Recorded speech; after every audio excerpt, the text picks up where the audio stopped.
नमस्कार दोस्तों, कैसे हो आप लोग। स्वागत है आपका। आज हम लोग पीआईबी न्यूज़ को देखने वाले हैं in the form of notes. तो नोट्स के फॉर्मेट में हम लोग पीआईबी न्यूज़ को याद कर लेंगे आज के इस वीडियो में। आज के इस वीडियो में हम लोग मई 16 से लेकर के मई 31 तक का पीआईबी न्यूज़ को देखने वाले हैं। इससे पिछले वाले वीडियो में हम लोगों ने मई का फर्स्ट हाफ देख लिया था। इस वीडियो में हम लोग मई का सेकंड हाफ देखने वाले हैं रिगार्डिंग पीआईबी न्यूज़। बिना किसी देरी किए हम लोग चीज़ों को स्टार्ट करते हैं। आपको मालूम होगा कि हम लोग पीआईबी किस तरह से पढ़ाई करते हैं। हम लोग एक नोट्स देते हैं आपको, वो नोट्स में चीज़ें अच्छे से समझ में आती हैं और आपको जो याद करना है वो नोट्स में मैं दे देता हूँ। तो नोट्स को समझो, इसको ही याद कर लो। और यहाँ पर मैंने आपको टेक्स्ट दिया हुआ है रीड करने के लिए। तो एग्जाम से पहले एक बार आपको ये रीड करना पड़ेगा और बाकी जो मैं नोट्स दे रहा हूँ वही इनफ होगा। मेरा आखिर का जो समरी होता है उसको देख लोगे, आपका काम बन जाएगा। तो बिना किसी देरी के हम लोग स्टार्ट करते हैं। अपना पहला न्यूज़ देखते हैं। पहला न्यूज़ में क्या है, एमओयू साइन हुआ है दो ऑर्गेनाइजेशन के बीच में। ठीक है, तो डीपीआईआईटी यानी department for promotion of industry and internal trade, इन्होंने एमओयू साइन किया है जिप के साथ, यानी कि global energy alliance for people and planet, GEAPP. GEAPP के साथ डीपीआईआईटी ने एमओयू साइन किया है। 2 साल तक का ये एमओयू है। ये एमओयू 2 साल में होगा क्या, करेगा क्या। ये एमओयू यानी कि ये जो बंधन हुआ है, ये क्यों हुआ है, to support early stage climate tech startup, यानी ऐसा स्टार्टअप जो अर्ली स्टेज में है प्लस वो क्लाइमेट के लिए काम कर रहा है, तो उनको सपोर्ट करेंगे इस एमओयू के अंदर। कौन सपोर्ट करेगा, जिप और डीपीआईआईटी। ठीक है, कैसे सपोर्ट करेगा भला, फंडिंग देगा, क्योंकि सबसे बड़ा सपोर्ट यही वाला होता है। तो फंडिंग देगा, ठीक है, मेंटरशिप का सपोर्ट देगा और मार्केट लिंकेज कराएगा। नया नया मार्केट में जाकर के स्टार्टअप्स को मार्केट देगा। ठीक है, ये जो जीईएपीपी है यानी global energy alliance for people and planet, एक इंटरनेशनल ऑर्गेनाइजेशन है जिसका हेडक्वार्टर न्यूयॉर्क के अंदर है। ये जो जिप है, ये एक इंटाइस नाम का प्रोग्राम लॉन्च करने वाला है जिसका फुल फॉर्म होगा एनर्जी ट्रांजिशन इनोवेशन चैलेंज। तो ये जो प्रोग्राम है इसके अंतर्गत स्टार्टअप्स को रिवॉर्ड दिया जाएगा और वो ऐसे स्टार्टअप को रिवॉर्ड देगा जो कि हाई इंपैक्ट सॉल्यूशन देता हो। और कितना उन लोग को रिवॉर्ड देगा, अप टू $5 लाख। तो इंटाइस नाम का प्रोग्राम लॉन्च करने वाला है जिप, जिसके अंदर जो स्टार्टअप्स है उनको $5 लाख तक का रिवॉर्ड मिलेगा। ठीक है, और डीपीआईआईटी जो है इस प्रोग्राम को स्टार्टअप इंडिया में जोड़ देगा। ठीक है, तो इसी बात का ये एमओयू है। डीपीआईआईटी और जिप के बीच में एक एमओयू साइन हुआ है to support early stage climate tech startups. इसमें फंडिंग देगा, मेंटरशिप देगा, मार्केट लिंकेज देगा। जिप क्या करेगा, एक इंटाइस नाम का प्रोग्राम चालू करेगा। इंटाइस नाम का programme energy transition innovation challenge. इसके अंदर कोई भी ऐसा स्टार्टअप जो कि क्लाइमेट से रिलेटेड हाई इंपैक्ट सोल्यूशन देता हो, उसको 5 लाख तक का रिवॉर्ड देगा, $5 लाख का रिवॉर्ड देगा। और डीपीआईआईटी इसी प्रोग्राम को कनेक्ट कर देगा स्टार्टअप इंडिया के अंदर। ओके, ये बात था, समझ लिया हम लोगों ने। अब देखो रीड करते हैं हम लोग। तो एमओयू साइन हुआ है डीपीआईआईटी और जिप के बीच में।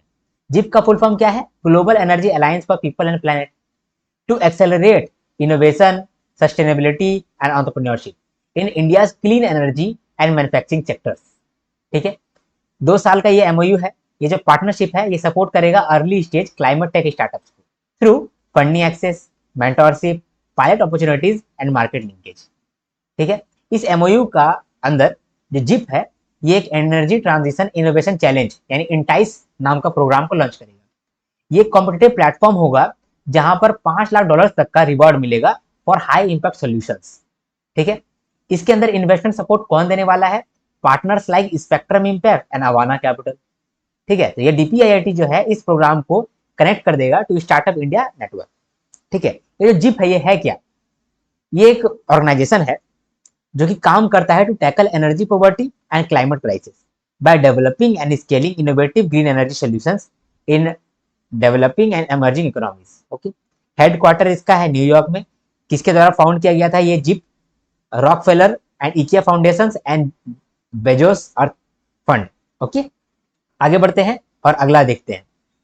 सागर माथा संवाद, ये क्या है। संवाद का मतलब क्या होता है, संवाद का मतलब होता है बातचीत। ठीक है, सागर माथा का मतलब सागर, सागर किनारे दिल ये पुकारे, तो सागर पर नीचे है, सागर के ऊपर ऊपर ऊपर ऊपर ऊपर, इसका मतलब पूरा माथा पे। सागर का पूरा माथा पे क्या है, माउंटेन है ना।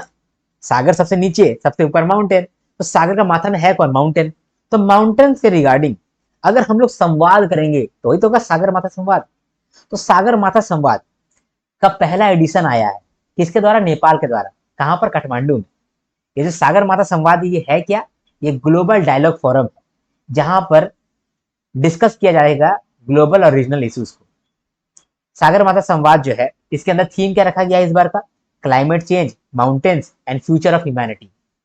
अब चूंकि यहाँ पर बहुत सारे देश मिलकर के बात कर रहा है ग्लोबल एक्शन के बारे में कि रीजनल इशू या ग्लोबल इशू किस तरह से हम लोग सॉल्व करेंगे, इसको लेकर के यहाँ पर बातचीत हो रहा है सागर माता संवाद के बीच में। इंडिया ने क्या बात रखा है उसको देख लेते हैं। तो India 5 point call for global action. पहला है माउंटेन पर्सपेक्टिव रिकॉग्नाइज करो, माउंटेन के लोगों को एम्पावर करो, क्लाइमेट रेजिलियंस को बिल्ड करो, ग्रीन फाइनेंसिंग प्रोवाइड कराओ और साइंटिफिक कोऑपरेशन को एनहांस करो।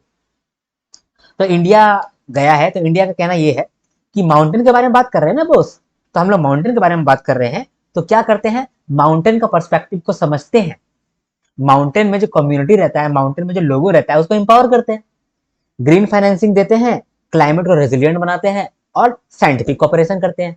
ये है इंडिया का 5 पॉइंट कॉल सागर माता संवाद के अंदर। ठीक है, रीड करते हैं। देख रहे हो आप समझ में कितना आसानी से आ रहा है। चलो रीड करते हैं। सागर माता संवाद इनॉग्रल सेशन हुआ है कहां पर? काठमांडू, नेपाल में। It is a global dialogue forum established by the government of Nepal to deliberate on prominent issues of global, regional and national significance. Theme क्या है? Climate change, mountains and the future of humanity. ठीक है, अब India का 5 point call क्या है for global action? Enhanced scientific cooperation, building climate resilience, empowering mountain communities, providing green finance and recognizing mountain perspective। ठीक है, जैसे मैंने आपको समझाया वैसे आपको याद हो गया बस।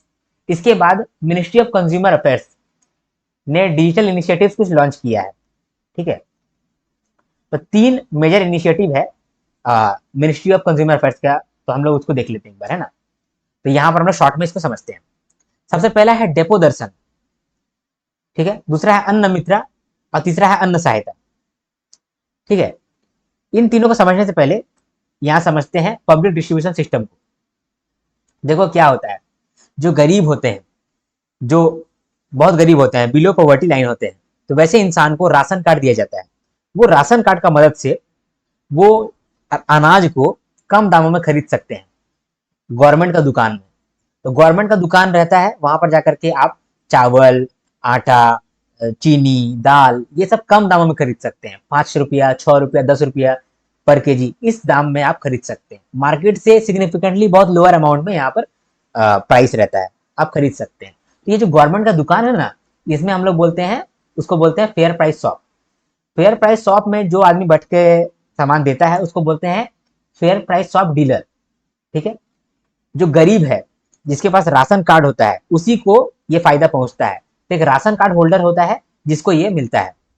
अब सरकार जो है फेयर प्राइस शॉप में अब सारा सामान तो नहीं रख सकता है, सारा आटा, सारा दाल सब पहुंचा देगा वहां पर, तो फेयर प्राइस शॉप तो वो हैंडल नहीं कर पाएगा।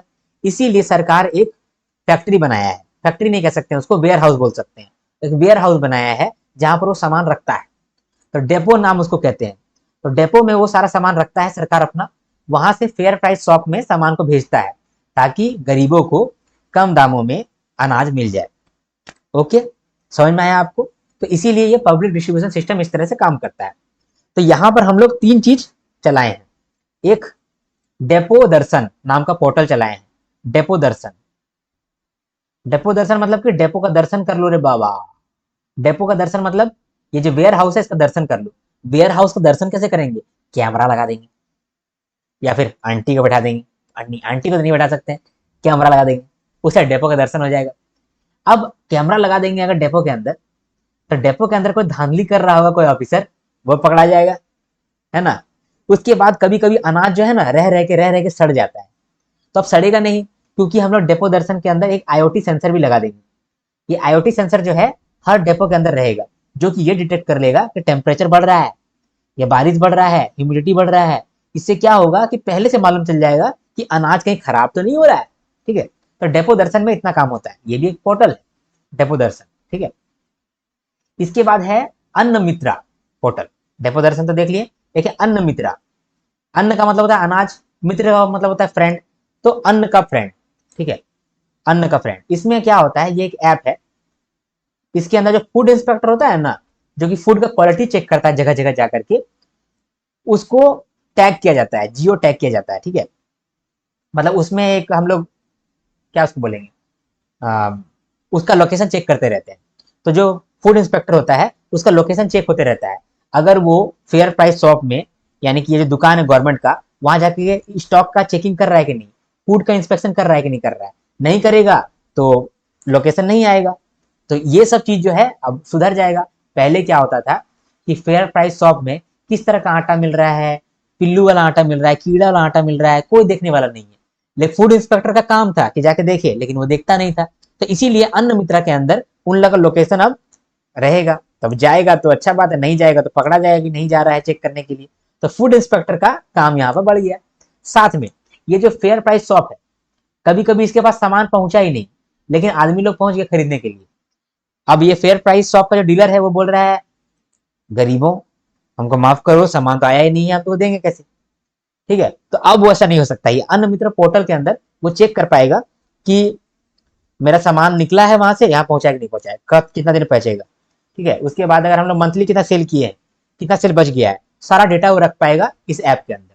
तो अन्न मित्र ऐप के अंदर पूरा का पूरा अन्न का बात हो रहा है, अनाज का बात हो रहा है। डेपो में क्या बात हो रहा था, वेयर हाउस का बात हो रहा था। तीसरा पोर्टल एक और जारी किया है, अन्न सहायता। ये जो अन्न सहायता है, इसके अंदर आप कंप्लेन कर सकते हैं और कंप्लेन का रिड्रेसल भी होगा, तो ग्रीवांस रिड्रेसल होगा। तीनों के बारे में हम लोगों ने यहाँ पर समझा दिया, यहाँ पर वही लिखा हुआ है। ये जो डेपो दर्शन है, इसके अंदर सेल्फ असेसमेंट होगा डिपो ऑफिशियल का, जो वहां पर ऑफिशियल बैठा हुआ है वेयर हाउस में। आईओटी सेंसर लगेगा जिससे टेम्परेचर ट्रैक होगा, ह्यूमिडिटी ट्रैक होगा। सीसीटीवी सर्वेलेंस होगा जिससे सिक्योरिटी और इन्वेंट्री का नजर रहेगा। साथ में सेंट्रल मॉनिटरिंग कर पाएगा अथॉरिटीज, जो ऊपर का अथॉरिटी है वो चेक कर पाएगा कि डेपो में सब कुछ ठीक है या नहीं। इसके बाद अन्न मित्रा, फूड इंस्पेक्टर जो है वो जियो टैग किया जाएगा उनको, और देखा जाएगा कि वो एफपीएस यानी कि फेयर प्राइस शॉप जाते हैं कि नहीं जाते हैं, स्टॉक्स को वेरीफाई करते हैं कि नहीं करते हैं। एफपीएस जो है वो जो दुकानें हैं उनको अपडेट्स भी मिलेगा, स्टॉक रिसिप्ट भी मिलेगा। अन्न सहायता के अंदर ग्रीवांस रिड्रेसल होगा, कंप्लेंट का ट्रैकिंग होगा। ये जो अन्न सहायता है, चूंकि यहाँ पर हम लोग ग्रीवांस ले रहे हैं, प्रॉब्लम ले रहे हैं, कंप्लेन ले रहे हैं, तो सिर्फ हिंदी और इंग्लिश में ले लेंगे तो गड़बड़ हो जाएगा। यहाँ पर हिंदी में भी आपको मिलेगा, इंग्लिश में भी मिलेगा, बांग्ला में भी मिलेगा, गुजराती में मिलेगा, तेलुगु में मिलेगा। इतने भाषाओं में आप कंप्लेन कर सकते हैं, तो बहुत अच्छी बात हो गई। आगे बढ़ते हैं, देखते हैं अगला, north east apprenticeship pilot scheme. इसको समझते हैं हम लोग यहाँ पर। तो MSDE, ministry of skill development and entrepreneurship और मिजोरम, इन लोग दोनों ने मिलकर के एक स्कीम जारी किया है, north east apprenticeship pilot scheme, ठीक है। इसका आउटले रखा गया है 43.9 करोड़। इसमें 26,000 यूथ को ट्रेनिंग दिया जाएगा, ठीक है। और इन लोग का स्टाइपेंड थोड़ा सा बढ़ा के दिया जाएगा। मतलब देखो, अप्रेंटिसशिप के लिए यानी इंटर्नशिप के लिए, इंडस्ट्रियल ट्रेनिंग के लिए नैप्स के अंदर स्टाइपेंड डिसाइड होता है, national apprenticeship promotion scheme for private sector, ठीक है। और एक होता है nets, National Apprenticeship training scheme. यहाँ पर जो पीएसयू के अंदर, ठीक है, या डिग्री होल्डर को जो सिखाया जाता है, अप्रेंटिसशिप दिया जाता है, उसके उसका सारा रूल्स यहाँ पर लिखा हुआ है। तो नैप्स और नेट्स के अंदर कुछ स्टाइपेंड दिया जाता है, जितना भी स्टाइपेंड दिया जाता है उसमें से 1500 पर मंथ ज्यादा इस पायलट स्कीम के अंदर दिया जाएगा। वही यहाँ पर बोल रहा है कि 1500 per month over stipend through naps, okay. North east apprenticeship pilot scheme किसको, ये जो स्कीम है ये किसके द्वारा इंप्लीमेंट किया जाएगा, एनएचडीसी, ठीक है, नेशनल स्किल डेवलपमेंट कॉर्पोरेशन। इसके बाद industrial institute of Entrepreneurship Guwahati, ठीक है, ये दोनों के द्वारा ये इंप्लीमेंट किया जाएगा। ये जो स्कीम है ये एमओयू के बेस पे है। एमओयू किसके बीच में, नेशनल स्किल डेवलपमेंट काउंसिल और वेलस्पन लिविंग लिमिटेड, ठीक है। इसके अंदर टेक्सटाइल सेक्टर के अंदर स्किल ट्रेनिंग दिया जाएगा। नेक्स्ट ईयर जो है 1000 यूथ को ट्रेनिंग दिया जाएगा, और उसमें मिनिमम 50% जो है वो वुमेन होंगी, ठीक है। ये पायलट स्कीम किसके द्वारा जारी किया जा रहा है, मोसड़े के द्वारा और मिजोरम के द्वारा, ओके। चलो इसको अब हम लोग रीड कर लेते हैं। चलो, तो ministry of skill development and entrepreneurship and state government of Mizoram has jointly launched north east apprenticeship pilot scheme. इसके अंदर क्या होगा, 26,000 यूथ को ट्रेनिंग दिया जाएगा across north east region. Stipend जो है 1500 per month for 1 year. The stipend will be over and above the regular stipend provided through national apprenticeship promotion scheme. तो उस स्कीम के अंदर जितना भी मिलता है स्टाइपेंड वो तो ठीक है, प्लस 1500 देगा, ठीक है, पर मंथ 1 साल के लिए। ये जो सपोर्ट दिया जा रहा है ये एप्लीकेबल होगा for apprenticeship from north east region undertaking training both with in and outside north east, ठीक है। आउटले कितना रखा गया है, 43.94 करोड़। इम्प्लीमेंटिंग एजेंसी कौन है, Indian institute of Entrepreneurship Guwahati, और दूसरा National Skill Development Corporation. MOU sign हुआ है as a part of pilot initiative. MOU has been signed between NHDC and Welspun Living Limited. इसके अंदर क्या होगा, 1000 यूथ को अगले साल ट्रेन किया जाएगा through a blended training model, और एटलीस्ट 50% जो ट्रेंड कैंडिडेट होगी वो वुमेन होगी, ठीक है। आगे बढ़ते हैं, 1 मिनट दो, मैं थोड़ा बाल को ठीक कर लेता हूँ। अब आगे बढ़ते हैं, अगला न्यूज को देखते हैं। अगला न्यूज क्या है, ब्रिक्स एनर्जी मिनिस्टर्स मीटिंग, ठीक है। तो ब्रिक्स एनर्जी मिनिस्टर्स मीटिंग 2024, तो मिनिस्टर्स लोग का मीटिंग हुआ है फॉर एनर्जी।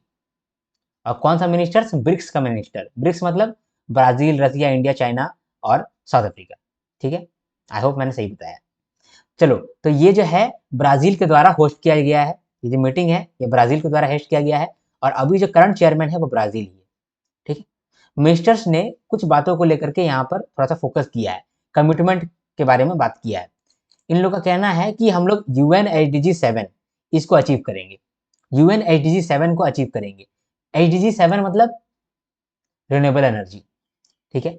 तो यहाँ पर हम लोग इलेक्ट्रिसिटी का एक्सेस देंगे, क्लीन कुकिंग करेंगे, ठीक है, और एनर्जी पॉवर्टी जो है उसको खत्म करेंगे, यानी कि एसडीजी 7 को हम लोग अचीव करेंगे।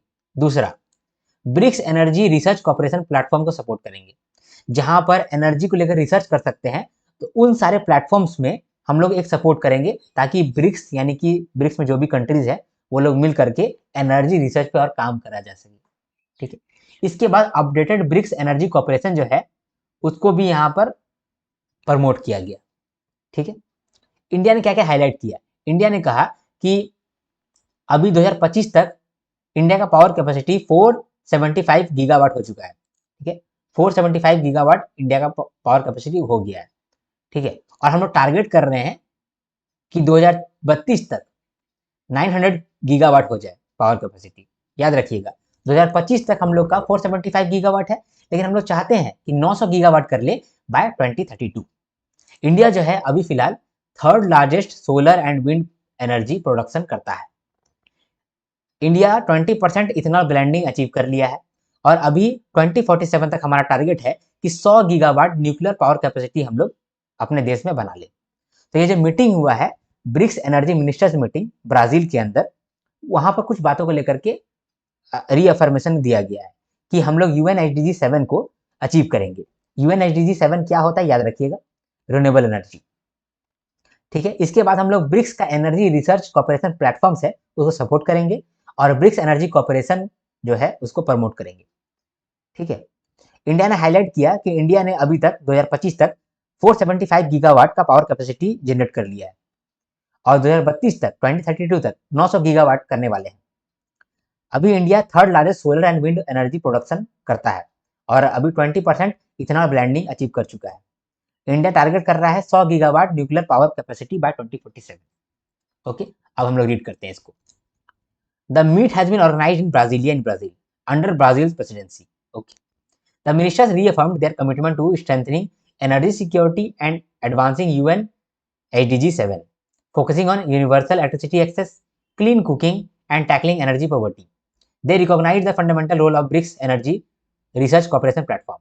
ठीक है, इसके बाद फिर BRICS roadmap for energy corporation 25-30 इसको भी लेकर के वेलकम किया गया है, ठीक है। Ministry of power Manohar Lal, इन्होंने इंडिया को लेकर कुछ बात कहा गया है कि इंडिया ने कुछ की अचीवमेंट किया है, जैसे 90% इंक्रीज हुआ है हमारा एनर्जी कैपेसिटी के अंदर ओवर द पास्ट डिकेड, और हम लोग 475 गीगावाट 2025 में है, और टारगेट कर रहे हैं 900 गीगावाट बाय 2032, ठीक है।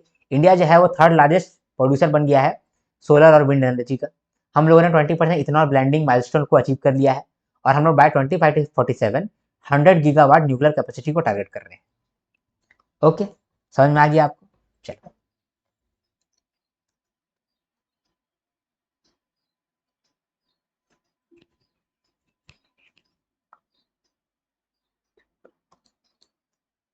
यहां पर मैं ऐड कर देता हूं ब्रिक्स रोड मैप। ठीक है, जो रोड मैप है 2025 से लेकर 2030 तक, उसको भी यहाँ सपोर्ट किया गया है। चलो ठीक, रीड करने से यही बेनिफिट होता है। ठीक है, चलो आगे देखते हैं कायाकल्प स्कीम। ये कायाकल्प स्कीम क्या है? कायाकल्प का मतलब क्या होता है? काया का मतलब होता है बॉडी, और कल्प का मतलब होता है ट्रांसफॉर्मेशन। तो कायाकल्प का मतलब होता है कि बॉडी का ट्रांसफॉर्मेशन कर लो। तो ये एक स्कीम है कायाकल्प। किस चीज का कायाकल्प? किसका बॉडी चेंज कर देंगे, ट्रांसफॉर्म कर देंगे? जो हेल्थ फैसिलिटी है, पब्लिक हेल्थ फैसिलिटी है, उसका कायाकल्प कर देंगे। पब्लिक हेल्थ फैसिलिटी का मतलब कि जो गवर्नमेंट हॉस्पिटल आप देखते हैं, वहाँ कितना गंदगी रहता है, वहाँ इन्फेक्शन कंट्रोल नहीं है, ठीक है, हाइजीन उतना नहीं है, उतना साफ सुथरा नहीं रहता है, क्लीनलीनेस नहीं रहता है। तो जो पब्लिक हेल्थ फैसिलिटी है, उसका कायाकल्प करने के लिए ये स्कीम आया है, इसीलिए इसका नाम है कायाकल्प स्कीम। 2015 में ये आया था। ठीक है, किसके द्वारा? Ministry of health and family welfare के द्वारा। और इस स्कीम के अंदर हम लोग रिवॉर्ड करेंगे, इंसेंटिवाइज करेंगे ऐसे फैसिलिटीज को जो कि बेस्ट परफॉर्मेंस करते हैं क्लीनलीनेस को लेकर के, हाइजीन को लेकर के, इन्फेक्शन कंट्रोल को लेकर के। मतलब कि हम लोग देखेंगे कि ऐसा डिस्ट्रिक्ट हॉस्पिटल जो कि बहुत अच्छा काम कर रहा है, ठीक है, साफ सुथरा रख रहा है चीजों को, हाइजीन मेंटेन कर रहा है, इन्फेक्शन कंट्रोल कर रहा है, तो उस तरह के जो डिस्ट्रिक्ट हॉस्पिटल है उनको देखेंगे और उनको रिवॉर्ड करेंगे, उनको इंसेंटिवाइज करेंगे। इनसे क्या होगा कि बाकी भी जो डिस्ट्रिक्ट हॉस्पिटल है, ठीक है, या फिर नॉर्मल हॉस्पिटल है, वो काम करेगा अपना हाइजीन पे, काम करेगा इन्फेक्शन कंट्रोल पे, काम करेगा क्लीनलीनेस पे। ठीक है, यहाँ पर 3 क्राइटेरिया है जिसके बेस पे हम लोग चेक करते हैं। ठीक है, हमें यहाँ पर होगा 3 क्राइटेरिया।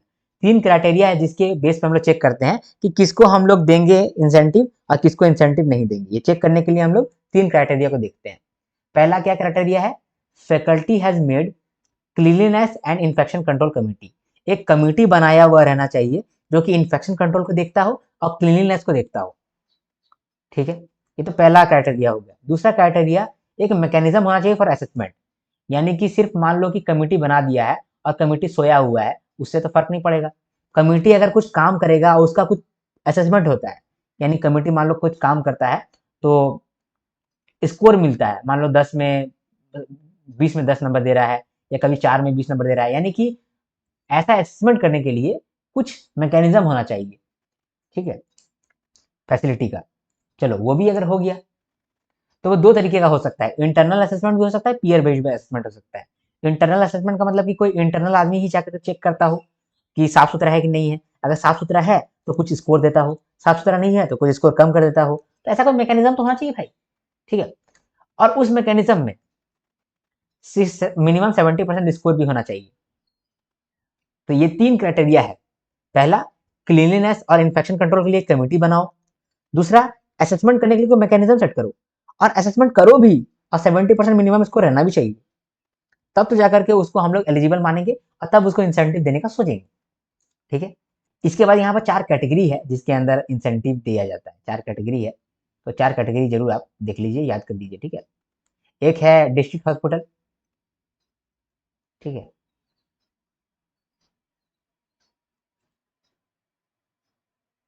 दूसरा है सब डिस्ट्रिक्ट हॉस्पिटल।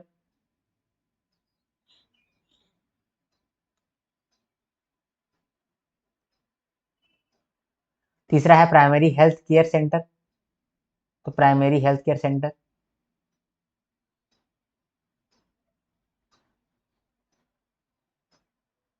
और लास्ट है AAM, आयुष्मान आरोग्य मंदिर। ठीक है, तो ये 4 कैटेगरीज है। सिर्फ कैटेगरीज आप ध्यान ध्यान में रखिएगा, बाकी इतना कोई दिक्कत नहीं है। ठीक है, तो 4 कैटेगरी है। अब यहाँ पर किस प्रकार से कितना इंसेंटिव मिलता है उसके बारे में भी बताया गया है। तो पहले तो हम लोग ये देखें कि कायाकल्प यानी कि किसी का ट्रांसफॉर्मेशन हो रहा है। पब्लिक हेल्थ फैसिलिटी का ट्रांसफॉर्मेशन हो रहा है। 2015 में ये स्कीम आया था bye ministry of health and family welfare. यहाँ पर कहा गया था कि ऐसा फैसिलिटीज, पब्लिक हेल्थ फैसिलिटीज जहाँ पर क्लीनलीनेस है, इन्फेक्शन कंट्रोल है और हाइजीन है, तो जो ऐसा होगा वहां पर इंसेंटिव दिया जाएगा।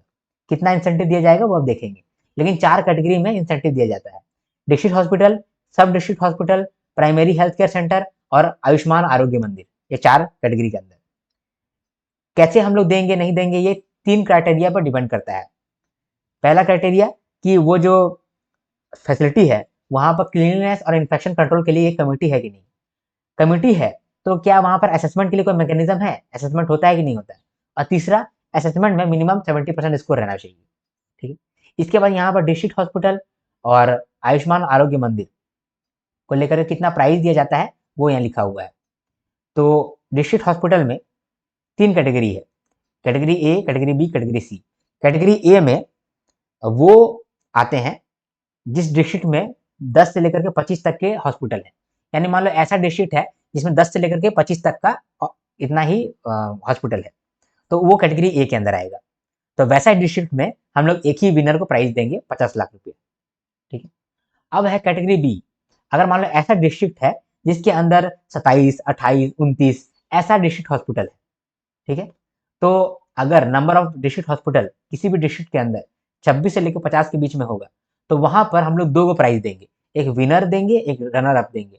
तो विनर को देंगे 50 लाख और रनर अप को देंगे 20 लाख। ठीक है, इसके बाद तीसरा कैटेगरी सी है, यानी कि ऐसा डिस्ट्रिक्ट जहां पर 50 से ज्यादा डिस्ट्रिक्ट हॉस्पिटल है, तो उस केस में हम लोग 3 लोगों को प्राइज देंगे, विनर को 50 लाख, रनर अप को 20 लाख और सेकंड रनर अप को 10 लाख।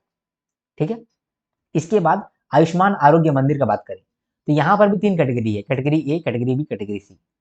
मान लो कि एक ऐसा जगह है, ऐसा डिस्ट्रिक्ट है जहां पर आयुष्मान आरोग्य मंदिर जो है 10 से 15 के बीच में ही है, तो वो वाले जगह में हम लोग एक ही विनर देंगे, 1 लाख रुपया उसको देंगे। अगर कैटेगरी बी जहां पर आयुष्मान आरोग्य मंदिर जो है वो 26 से लेकर 50 तक के बीच में है, तो वहां पर 2 को प्राइज देंगे, विनर को 1 लाख और रनर अप को 50,000। और अगर ऐसा जगह है जहां पर 50 से ज्यादा आयुष्मान आरोग्य मंदिर है, तो उस केस में विनर को 1 लाख, रनर अप को 50,000 और सेकंड रनर अप को 25,000। ठीक है, तो ये हम लोग समझ गए कायाकल्प स्कीम को। यहाँ पर आप देख लो, it was launch by ministry of health and family welfare 2015 के अंदर to promote cleanliness, hygiene, infection control and environmental friendly practices. ठीक है, हम लोग इसमें इंसेंटिवाइज कर रहे हैं और रिकॉग्नाइज कर रहे हैं पब्लिक हेल्थ केयर फैसिलिटीज को, जो कि एग्जाम्पलरी परफॉर्मेंस शो कर रहा है। क्राइटेरिया क्या है इंसेंटिवाइजेशन का, facility must have constituted cleanliness and infection control committee. इसके बाद they should have mechanism of periodic internal assessment और peer assessment based on defined criteria. साथ में facility has achieved at least 70% of peer और external assessment scores. ठीक है, तो 70% assessment करना पड़ेगा पीयर बेस्ड। ठीक है, यहाँ पर पीयर बेस्ड लिखना पड़ेगा, पीयर बेस्ड। ठीक है, इसके बाद कैटेगरीज यहाँ दिया गया है इंसेंटिव्स का, तो बेस्ट डिस्ट्रिक्ट हॉस्पिटल, बेस्ट सब district hospitals, community health centre, इसके बाद बेस्ट प्राइमरी हेल्थ केयर और लास्ट में बेस्ट आयुष्मान आरोग्य मंदिर। ठीक है, तो यहाँ पर मैंने सब कुछ लिखा हुआ है।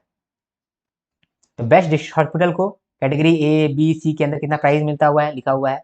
बेस्ट एएएम यानी आयुष्मान आरोग्य मंदिर, इसके अंदर भी कैटेगरी ए है, बी है, सी है, जो कि अभी हम लोगों ने आपको समझाई दी।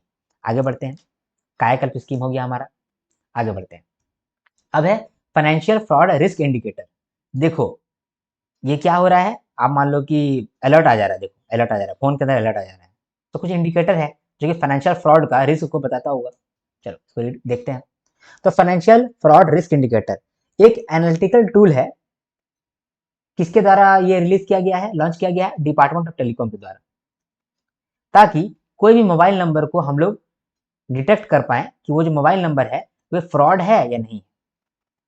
कभी कभी मान लो कि कोई ऐसा बंदा है जो कि सबके साथ फ्रॉड कर रहा है, सबके साथ फ्रॉड कर रहा है, तो उसका नंबर जो है उसको ये जो इंडिकेटर है समझ जाएगा, और अगर वो नंबर से आपका फोन में कॉल आएगा तो आपका फोन में आ जाएगा कि अरे ये फ्रॉड है, ये फ्रॉड है, फ्रॉड है। जैसे आपका होता भी है ट्रू कॉलर में दिखाता है ना स्पैम, तो स्पैम होता है मतलब कि वो डिटेक्ट कर लिया है कि ये फ्रॉड हो सकता है, ठीक है। तो ये जो टूल है फाइनेंशियल फ्रॉड रिस्क इंडिकेटर, ये इंडिकेट करेगा, ठीक है। ये तीन आ, ये तीन कैटेगरी में किसी भी मोबाइल नंबर को क्लासिफाई करता है। एक करता है मीडियम रिस्क, एक करता है हाई रिस्क, एक होता है वेरी हाई रिस्क, ठीक है। और किस तरीके से ये करता है, किसी नंबर को ये मीडियम रिस्क दे सकता है, किसी नंबर को हाई रिस्क दे सकता है, किसी नंबर को वेरी हाई रिस्क दे सकता है। ये कैसे दे सकता है, इसके बाद डेटा कहाँ से आ रहा है, तो ये जो है ये national cyber crime reporting portal से डेटा ले रहा है, डिपार्टमेंट ऑफ टेलीकॉम का चक्षु पोर्टल वहां से डेटा ले रहा है, और बैंक से या फिनटेक कंपनी से इनपुट ले रहा है। वो सारे इनपुट से ये मालूम चल जा रहा है कि कौन सा ऐसा नंबर है जो कि स्पैम कर रहा है, या कौन सा ऐसा नंबर है जो कि फ्रॉड कर रहा है। उस नंबर को डिटेक्ट कर रहा है और हर जगह उसको मतलब प्रिवेंट कर रहा है। फोन पे प्रोटेक्ट जो है इसी टूल को अभी इस्तेमाल कर रहा है। चलो आगे बढ़ते हैं। तो ये जो फाइनेंशियल फ्रॉड रिस्क इंडिकेटर है ये किसके द्वारा लॉन्च किया गया है, डिपार्टमेंट ऑफ टेलीकॉम के द्वारा, to strengthen cyber fraud prevention. ये एक एनालिटिकल टूल है, ठीक है, as a part of digital intelligence programme.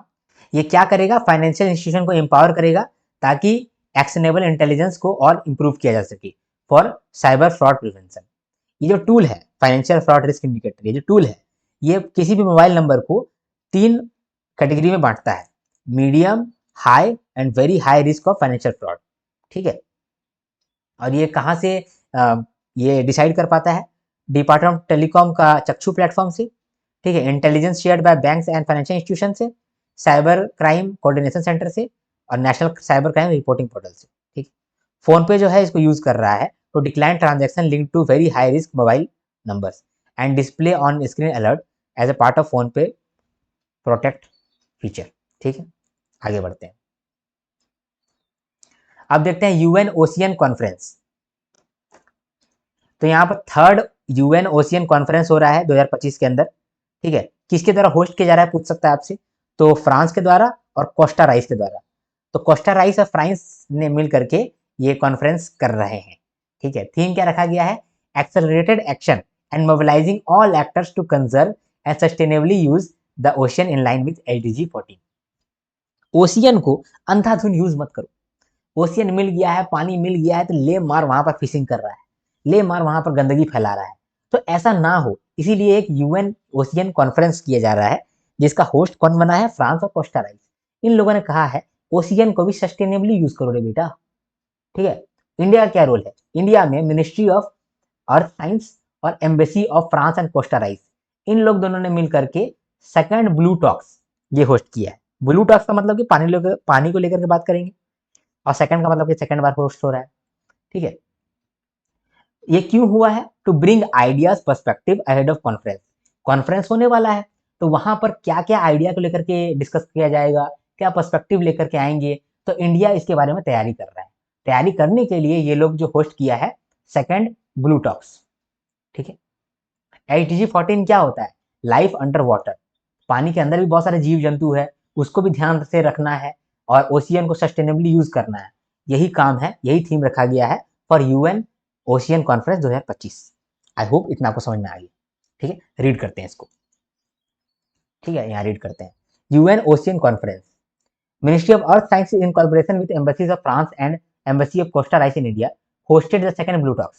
It had been organized to serve a milestone in the lead up to third UN ocean conference. ये जो तीसरा ocean conference है इसका ऑब्जेक्टिव क्या है, to generate action and provide solution to the ocean needs thereby achieving the goals of SDG 14। Theme है accelerating action and mobilizing all actors to conserve sustainably use the ocean, ठीक है। ये कहां पर होने वाला है, third ocean conference, nice, France के अंदर, ठीक है। यहाँ पर कौन चेयरमैन बनेगा, गवर्नमेंट ऑफ फ्रांस और गवर्नमेंट ऑफ कोस्टा राइस, ठीक है। पिछला दो कॉन्फ्रेंस जो है वो कहाँ हुआ था, न्यूयॉर्क में और लिस्बन में। अब आगे बढ़ते हैं हम लोग, लायन सेंसस देखते हैं। ये लायन सेंसस क्या है, लायन सेंसस मतलब कि लायन को गिनती कर रहे हैं। तो ये कहाँ पर गिनती कर रहे हैं, ये हम लोग गुजरात में गिनती कर रहे हैं। ये जो लायन सेंसस है ये किसके द्वारा रिलीज किया गया है, ये रिलीज किया गया है बाय गुजरात फॉरेस्ट डिपार्टमेंट, ठीक है। ये हर 5 साल में लायन का सेंसस होता है, लायन को गिना जाता है, ठीक है। 35,000 स्क्वायर किलोमीटर को कवर करके लायन को गिना जा रहा है। इसमें 11 डिस्ट्रिक्ट भी कवर हो रहे हैं। लायन का यानी एशियाटिक लायन जो है, एशिया वाला जो लायन है उसका पॉपुलेशन कितना अभी देखा गया है, 891 लायंस, ठीक है। और ये 2020 से इसका जो पॉपुलेशन है वो बढ़ा है। District with highest count Amreli, Amreli नाम का डिस्ट्रिक्ट है जहां पर मैक्सिमम एशियाटिक लायन सेंसस दिखा गया है, मतलब एशियन लायन देखा गया है। इसके बाद मित्यालिया, मित्यालिया वाइल्ड लाइफ सेंचुरी के अंदर 32 लायंस दिखा गया है। ये आपसे पूछ सकता है कि ये मित्यालिया वाइल्ड लाइफ सेंचुरी है कहाँ, ये आपको बताना पड़ेगा कि ये है गुजरात, ठीक है। अडल्ट फीमेल्स कितना है, 330, फीमेल्स ज्यादा है, ठीक, मतलब फीमेल्स भी हैं अच्छी खासी। फीमेल्स बहुत जरूरी होती है क्योंकि फीमेल्स चाहिए for reproduction, for Lions population, ठीक है। एक शेरनी ही शेर को पैदा कर सकती है, शेरनी ही नहीं रहेगी तो शेर कहां से पैदा होगा। 16th Asiatic lion census released by Gujarat forest department, conducted every 5 years by the department, area coverage 35,000 square kilometer across 58 talukas and 11 districts, total population 891 Asiatic lions, ठीक है। उसके बाद population distribution 334 lions live inside protected forest and sanctuary areas, ठीक है। Amreli district has highest count with 257 lions. Mithila wildlife sanctuary कहाँ पर है पूछ सकता है, गुजरात में। इसने अपना पॉपुलेशन डबल कर दिया है, 32 लायंस कर दिया है। अडल्ट फीमेल्स अभी कितना है, 330 adult females recorded, 27% rise since 2020, ठीक है। ये भी हो गया। अब अगला देखते हैं, एशियन प्रोडक्टिविटी ऑर्गेनाइजेशन। ये जो ऑर्गेनाइजेशन है ये प्रोडक्टिविटी को लेकर बात करता है।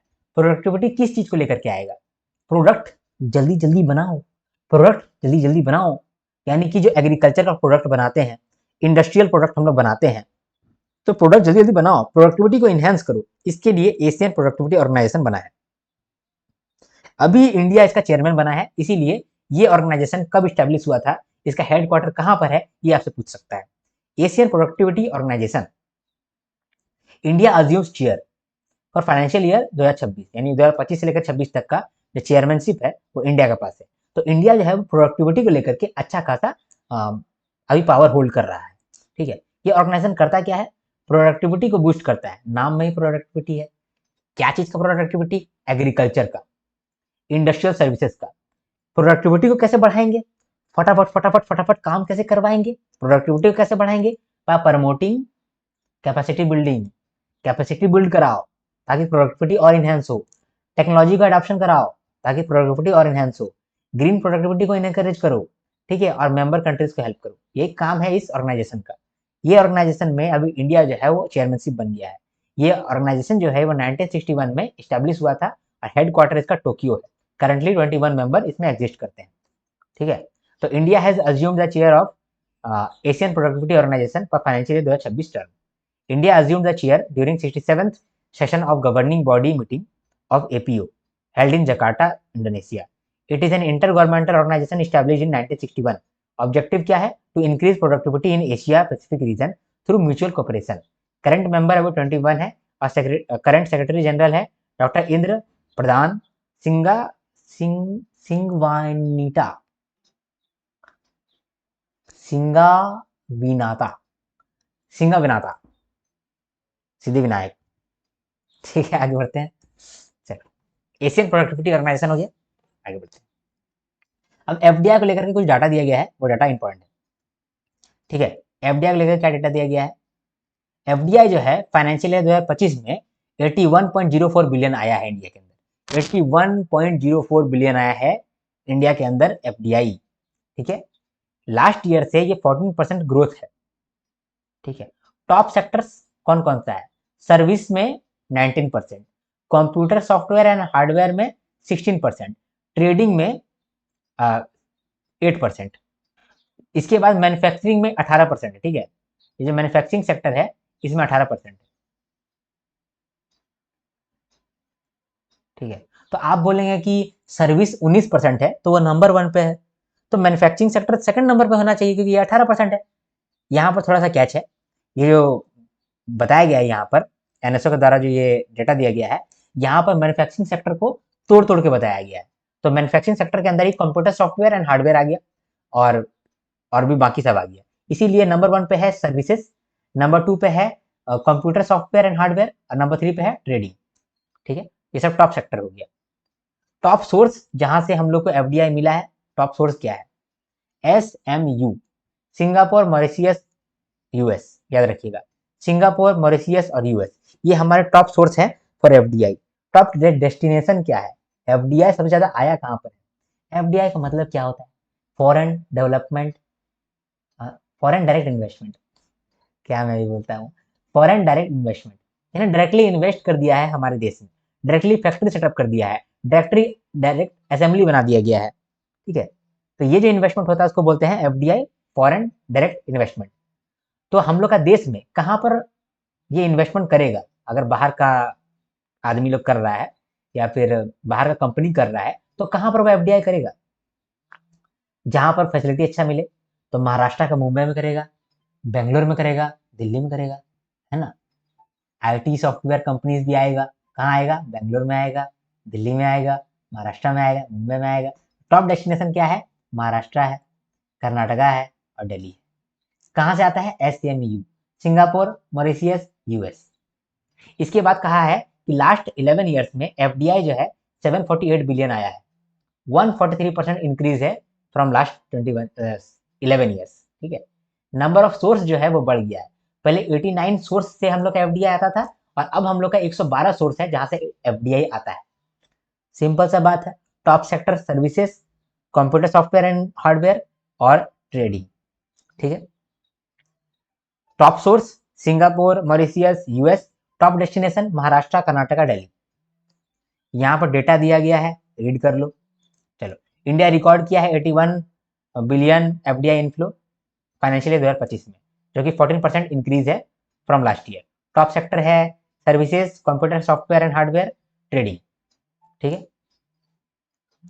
इसके बाद मैन्युफैक्चरिंग एफडीआई जो है वो भी ग्रो किया है 18%, ठीक है, reaching USD 19.04 billion. Top states कौन कौन सा है in terms of highest FDI inflows? Maharashtra, Karnataka, Delhi. Top 3 sources country कौन कौन से हैं? Singapore, Mauritius, US. Over the last 11 financial years India attracted FDI worth US dollars 748.78 billion, ठीक है, रिफ्लेक्टिंग 143% इंक्रीज, ठीक है। The number of source countries from FDI increase from 89 to 112 in financial year 2025। देखिए, एक मीटिंग हुआ है for apprenticeship, ठीक है। मीटिंग का क्या नाम है? Central apprenticeship council meeting. किसके द्वारा किया गया है? मोसड़े के द्वारा, ministry of skill development and entrepreneurship. तो मोसड़े के द्वारा एक मीटिंग हुआ है, central apprenticeship council meeting. Apprenticeship का मतलब क्या होता है? अप्रेंटिसशिप का मतलब होता है एक तरह का ट्रेनिंग, इंटर्नशिप, समझे। तो इंटर्नशिप के लिए सरकार ऑलरेडी 2 स्कीम चलाता है, यानी अप्रेंटिसशिप के लिए सरकार ऑलरेडी 2 स्कीम चलाता है। वो 2 स्कीम कौन कौन सा है? एक है नैप्स, एक है नेट्स। नैप्स का मतलब कि नेशनल अप्रेंटिसशिप प्रमोशन स्कीम, और नेट्स का मतलब कि नेशनल अप्रेंटिसशिप ट्रेनिंग स्कीम। तो ये नैप्स है, ये प्राइवेट सेक्टर में ट्रेनिंग करने के लिए मतलब स्कीम चला रहा है, और जो इंजीनियरिंग है और डिग्री स्टूडेंट्स है इनको पीएसयू में डिग्री ट्रेनिंग देने के लिए नेट्स प्रोग्राम चलाया जा रहा है। तो नैप्स प्रोग्राम चलाया जा रहा है ताकि जो प्राइवेट सेक्टर है वहां पर बच्चों को ट्रेनिंग मिल सके। नेट्स प्रोग्राम चलाया जा रहा है ताकि जो पब्लिक सेक्टर ये है, कंपनीज है, पीएसयू है, वहां पर इंजीनियरिंग वाले स्टूडेंट्स को और डिग्री स्टूडेंट्स को ट्रेनिंग करने का मौका मिल सके। तो नैप्स और नेट्स है, ठीक है, ये ऑलरेडी 2 स्कीम सरकार चला रहा है। अब एक काउंसिल मीटिंग हुआ है फॉर अप्रेंटिसशिप। यहाँ पर कहा गया है कि नैप्स और नेट्स के अंदर जो हम लोग का स्टाइपेंड का रूल है उसको थोड़ा सा बढ़ाते हैं, स्टाइपेंड को इंक्रीज करते हैं 36% से, और उसको कर देते हैं 6,000 से लेकर के 12,000 तक, 6,800 से लेकर के 12,300 तक पर मंथ, ठीक। कुछ नया टर्म्स ऐड किया गया है जैसे कि डिग्री अप्रेंटिसशिप, ठीक है, और UGC to link college courses with industry training. College में कुछ कोर्स दे रहे हैं और इंडस्ट्री में कुछ ट्रेनिंग हो रहा है, उनके बीच में बहुत डिफरेंस होता है। इंडस्ट्री में कुछ और ही सिखा रहे हैं, कॉलेज में कुछ और ही पढ़ा रहे हैं। तो यहाँ पर बात कहा गया है इस मीटिंग के अंदर कि कॉलेज का कोर्स को भी हम लोग उसी तरह से चेंज करेंगे ताकि वो इंडस्ट्री का ट्रेनिंग में जाकर के मैच कर पाए, ठीक है। तो इसीलिए कुछ टर्म्स को यहाँ पर इंट्रोड्यूस किया गया है, डिग्री अप्रेंटिसशिप, ठीक है, यूजीसी एक्सेट्रा।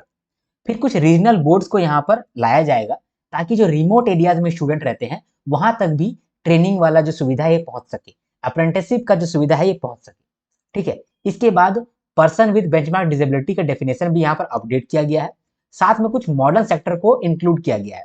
पहले जो अप्रेंटिसशिप था उसमें पुराना तरीके का जो सेक्टर्स है उसको इंक्लूड किया रहता था, लेकिन अभी आईटी, सॉफ्टवेयर, टेलीकॉम और बायोटेक्नोलॉजी इस तरह के सेक्टर्स को भी इंक्लूड किया जा रहा है, तो मॉडर्न सेक्टर्स को भी कवर किया जा रहा है। ओके, रीड करते हैं, इतना ही बात है यहाँ पर। गवर्नमेंट जो है पहले से अप्रेंटिसशिप के लिए 2 स्कीम चला रहा है, नैप्स और नेट्स। उनके अंदर कुछ स्टाइपेंड देता है, वो स्टाइपेंड को 36% से बढ़ा दिया है। सॉरी, लाइक कर दो यार, इतना खास खास के आपको पढ़ा रहा हूँ। 36% से स्टाइपेंड बढ़ा दिया है। बन कितना गया है? 6800 से लेकर के 12300 तक। ओके, चलो रीड करते हैं। 38th central apprenticeship council meeting हुआ अंडर द चेयरमैनशिप ऑफ मोसड़े। ठीक है, की रिकमेंडेशन क्या है? 36% इंक्रीज इन स्टाइपेंड। ठीक है, provided under nits and naps. इसकी वजह से क्या होगा, जो एग्जिस्टिंग रेंज है 5000 से लेकर 9000 तक, वो बढ़ के हो जाएगा 6800 से लेकर के 12300 तक। इसके बाद कुछ डेफिनेशन यहाँ पर ऐड किया गया, जैसे कि डिग्री अप्रेंटिसशिप का, इंस्टीट्यूशन का, यूजीसी का, कॉन्ट्रेक्चुअल स्टाफ का। ठीक है, रीजनल बोर्ड्स का क्रिएशन होगा न्यू लोकेशन में to improve administration and outreach of NATS, National Apprenticeship Training programme.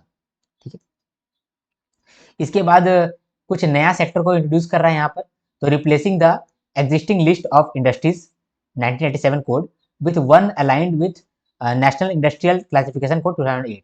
This will expand the scope of apprenticeship training to include emerging sectors like IT, software services, telecommunications, biotechnologies and renewable energy. Okay, आगे बढ़ते हैं। अब नीति आयोग जो है एक report जारी किया है, रिपोर्ट का नाम है designing A policy for medium enterprise.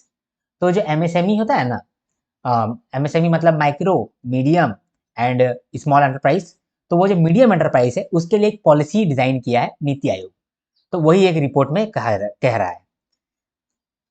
यहां समझते हैं। सबसे पहले एमएसएमई सेक्टर सबसे इंपॉर्टेंट है। क्यों इंपॉर्टेंट है? जितना भी हमारा जीडीपी है उसका 29% जीडीपी जो है वो एमएसएमई सेक्टर से आता है।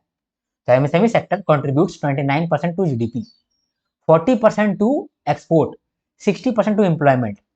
सोचो, इतना भयंकर हमारा सेक्टर है। एमएसएमई सेक्टर 29% कंट्रीब्यूट करता है जीडीपी के अंदर, 40% कंट्रीब्यूट करता है एक्सपोर्ट के अंदर और 60% कंट्रीब्यूट करता है एम्प्लॉयमेंट के अंदर। बहुत भयंकर बात है ये आप कंटेंट यूज करेंगे जब आप डिस्क्रिप्टिव राइटिंग कर रहे होंगे, तो ठीक है, याद कर लीजिए इस 3 डेटा को। लेकिन एमएसएमई जितना भी रजिस्टर्ड है उसके अंदर 97% माइक्रो एंटरप्राइज है और 2.7% स्मॉल एंटरप्राइज है और 0.3% मीडियम एंटरप्राइज है। यानी कि एमएसएमई सेक्टर के अंदर भी माइक्रो एंटरप्राइज ज्यादा है, स्मॉल एंटरप्राइज 2.7% है और मीडियम एंटरप्राइज 0.3% है। लेकिन आपको मालूम है जो 0.3% है मीडियम एंटरप्राइज, यही सबसे ज्यादा एक्सपोर्ट करता है। ये जो मीडियम एंटरप्राइज है जो 0.3% है, बहुत कम है, वो सबसे ज्यादा एक्सपोर्ट करता है। 40% ऑफ द एमएसएमई एक्सपोर्ट करता है, ये सिर्फ मीडियम वाला। देखो, जैसे हम लोग क्या समझे कि एमएसएमई सेक्टर के अंदर 40% जो है इंडिया का एक्सपोर्ट होता है, 40% ऑफ एक्सपोर्ट।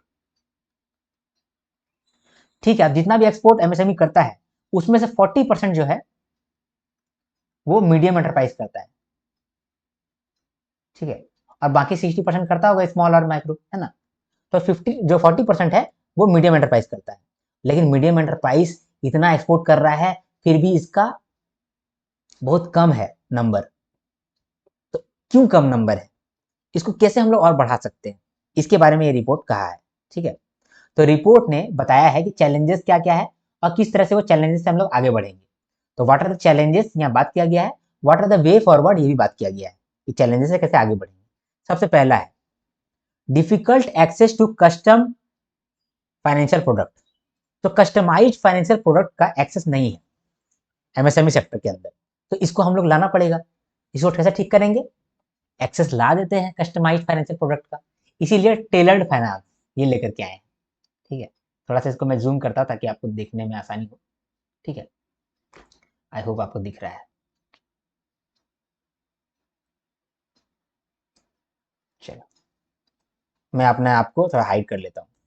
तो टेलर्ड फाइनेंस हम लोग कर रहे हैं, क्यों? क्योंकि कस्टमाइज्ड फाइनेंशियल प्रोडक्ट अच्छे से नहीं मिल पाता है। तो टेलर्ड फाइनेंस के अंदर क्या मिलने लगेगा? हाँ, मिलने लगेगा।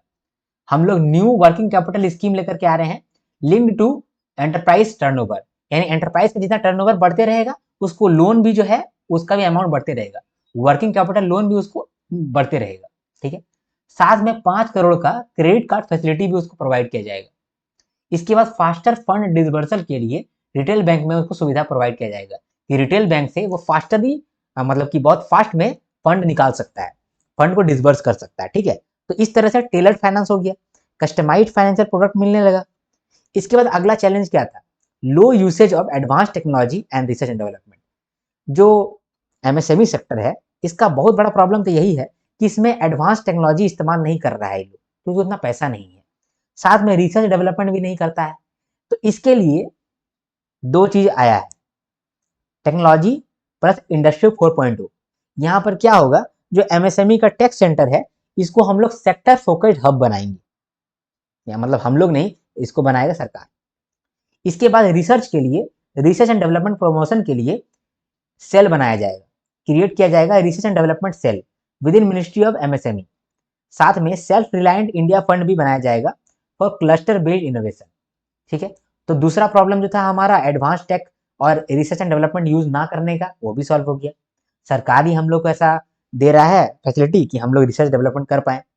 ठीक है, इसके बाद lack of proper testing infrastructure, हमारे पास प्रॉपर टेस्टिंग इंफ्रास्ट्रक्चर नहीं है, तो इसके लिए भी सरकार क्या कर रहा है, टेस्टिंग इंफ्रास्ट्रक्चर बना दे रहा है ताकि सर्टिफिकेशन अच्छे से हो पाए, इसीलिए सर्टिफिकेशन लैब भी बना दे रहा है। ठीक है, इसके बाद एमएसएमई में स्किल्स का मिसमैच है। ठीक है, तो स्किल में मिसमैच को ठीक करने के लिए क्या करना पड़ेगा, स्किल डेवलपमेंट कराओ भाई। तो कस्टमाइज ट्रेनिंग करा रहे हैं बाय रीजन बाय सेक्टर। ठीक है, ताकि एमएसएमई के पास अच्छा स्किल्ड वाला बंदा लोग रहे। साथ में इन लोग को हम लोग उद्गम पोर्टल के अंदर भी इनरोल करेंगे ताकि डिजिटल सपोर्ट भी इनको मिल पाए। ओके, समझ में आ गया? तो ये रिपोर्ट के अंदर हम लोग बहुत कुछ जाने। पहली बात कि जो रिपोर्ट है इसमें एमएसएमई सेक्टर के बारे में बात किया गया है कि एमएसएमई सेक्टर जो है 29% जीडीपी में कंट्रीब्यूट करता है, 40% एक्सपोर्ट में कंट्रीब्यूट करता है और 60% इंप्लॉयमेंट में कंट्रीब्यूट करता है। लेकिन ये जो एमएसएमई है इसके अंदर 97% माइक्रो एंटरप्राइज है, 2.7% स्मॉल एंटरप्राइज है और 0.3% मीडियम एंटरप्राइज है। लेकिन ये मीडियम एंटरप्राइज जो कि बहुत छोटा है, मतलब बहुत कम नंबर का है, लेकिन ये काम बड़ा बड़ा कर रहा है। ये लगभग 40% ऑफ द एमएसएमई एक्सपोर्ट ये मीडियम वाला एंटरप्राइज करता है, 0.3% वाला करता है। तो इसके लिए हम लोग को और काम करना पड़ेगा ताकि ये अगर ग्रो करेगा तो हमारा एक्सपोर्ट भी बढ़ेगा, जीडीपी भी बढ़ेगा, एम्प्लॉयमेंट भी बढ़ेगा। ठीक है, तो ये रिपोर्ट ने कुछ चैलेंजेस बताए हैं, कुछ उसका रास्ता भी बताया। चैलेंजेस क्या क्या बताया है कि कस्टमाइज्ड फाइनेंशियल प्रोडक्ट जो है इसको मिलना मुश्किल हो जाता है मीडियम सेक्टर को।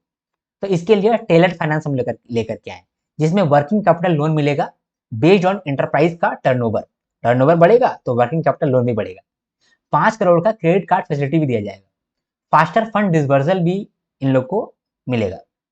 इसके बाद एक प्रॉब्लम दूसरा था कि रिसर्च एंड डेवलपमेंट नहीं हो पा रहा है और एडवांस टेक्नोलॉजी का यूज नहीं कर पा रहे हैं।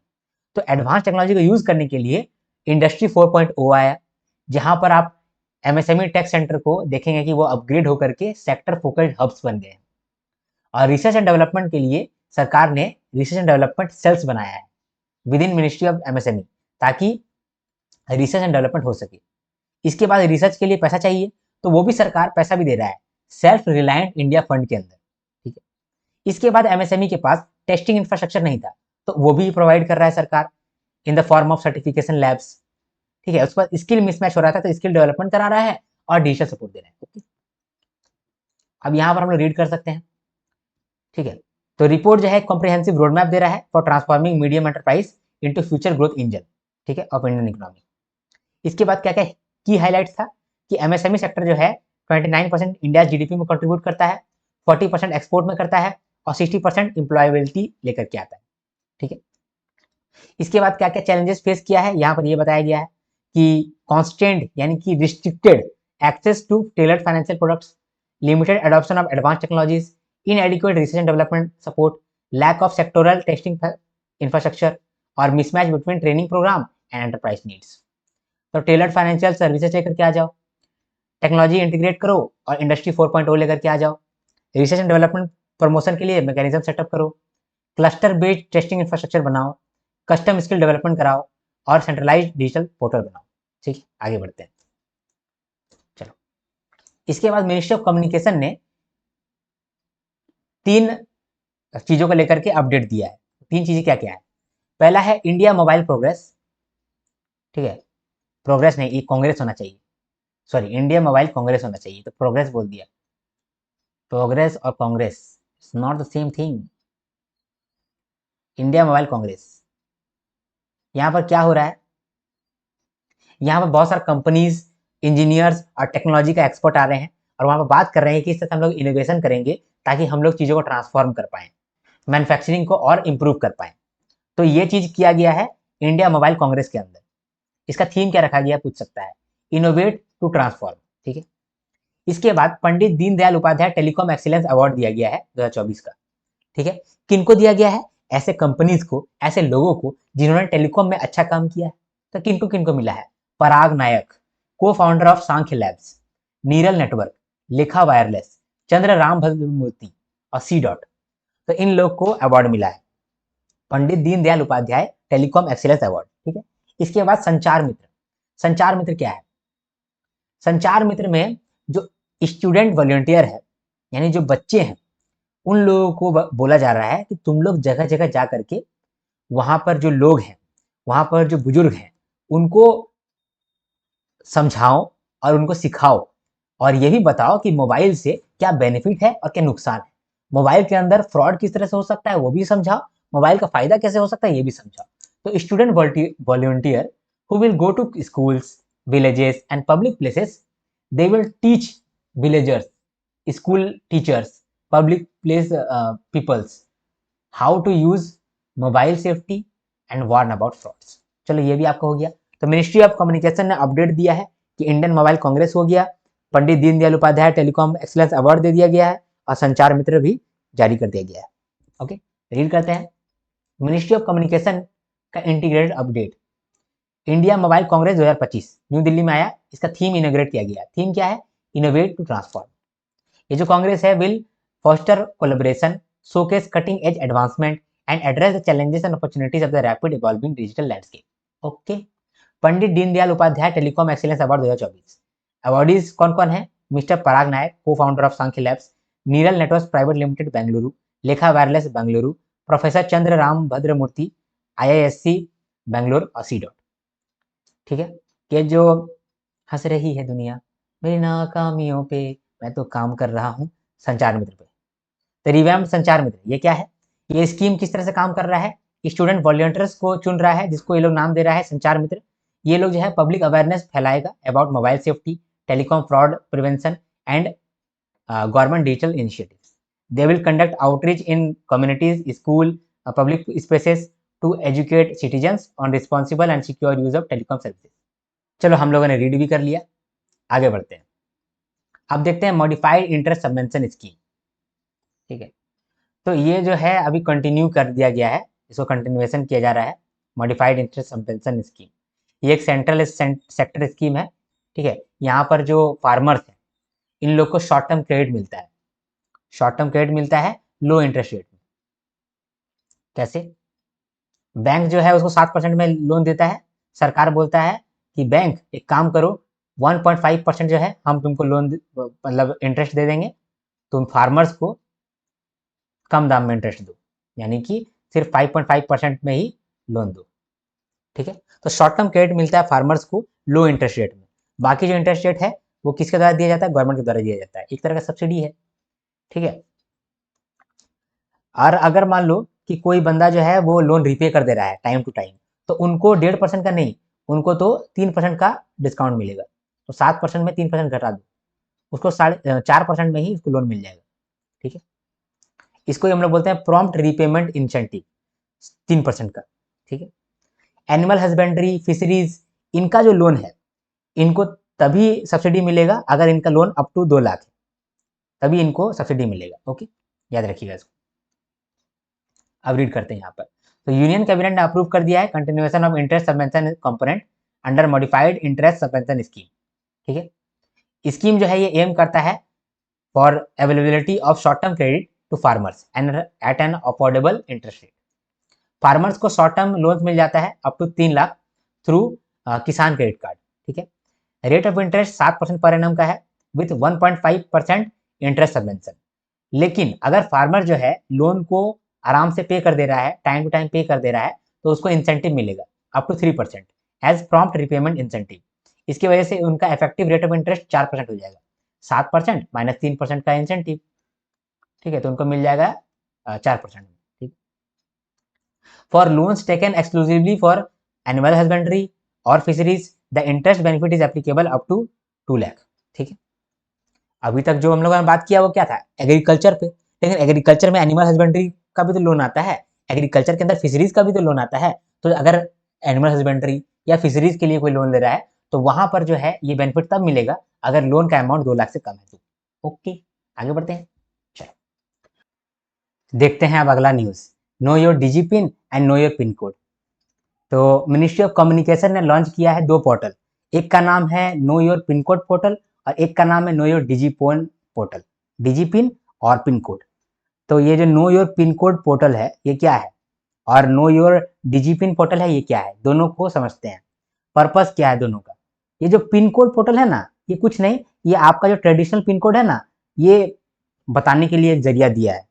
मतलब ये जो नो योर पिन कोड है, यहाँ पर आप अपना पिन कोड देख सकते हैं कि आप जिस एरिया में रहते हैं उसका करेक्ट पिन कोड क्या है।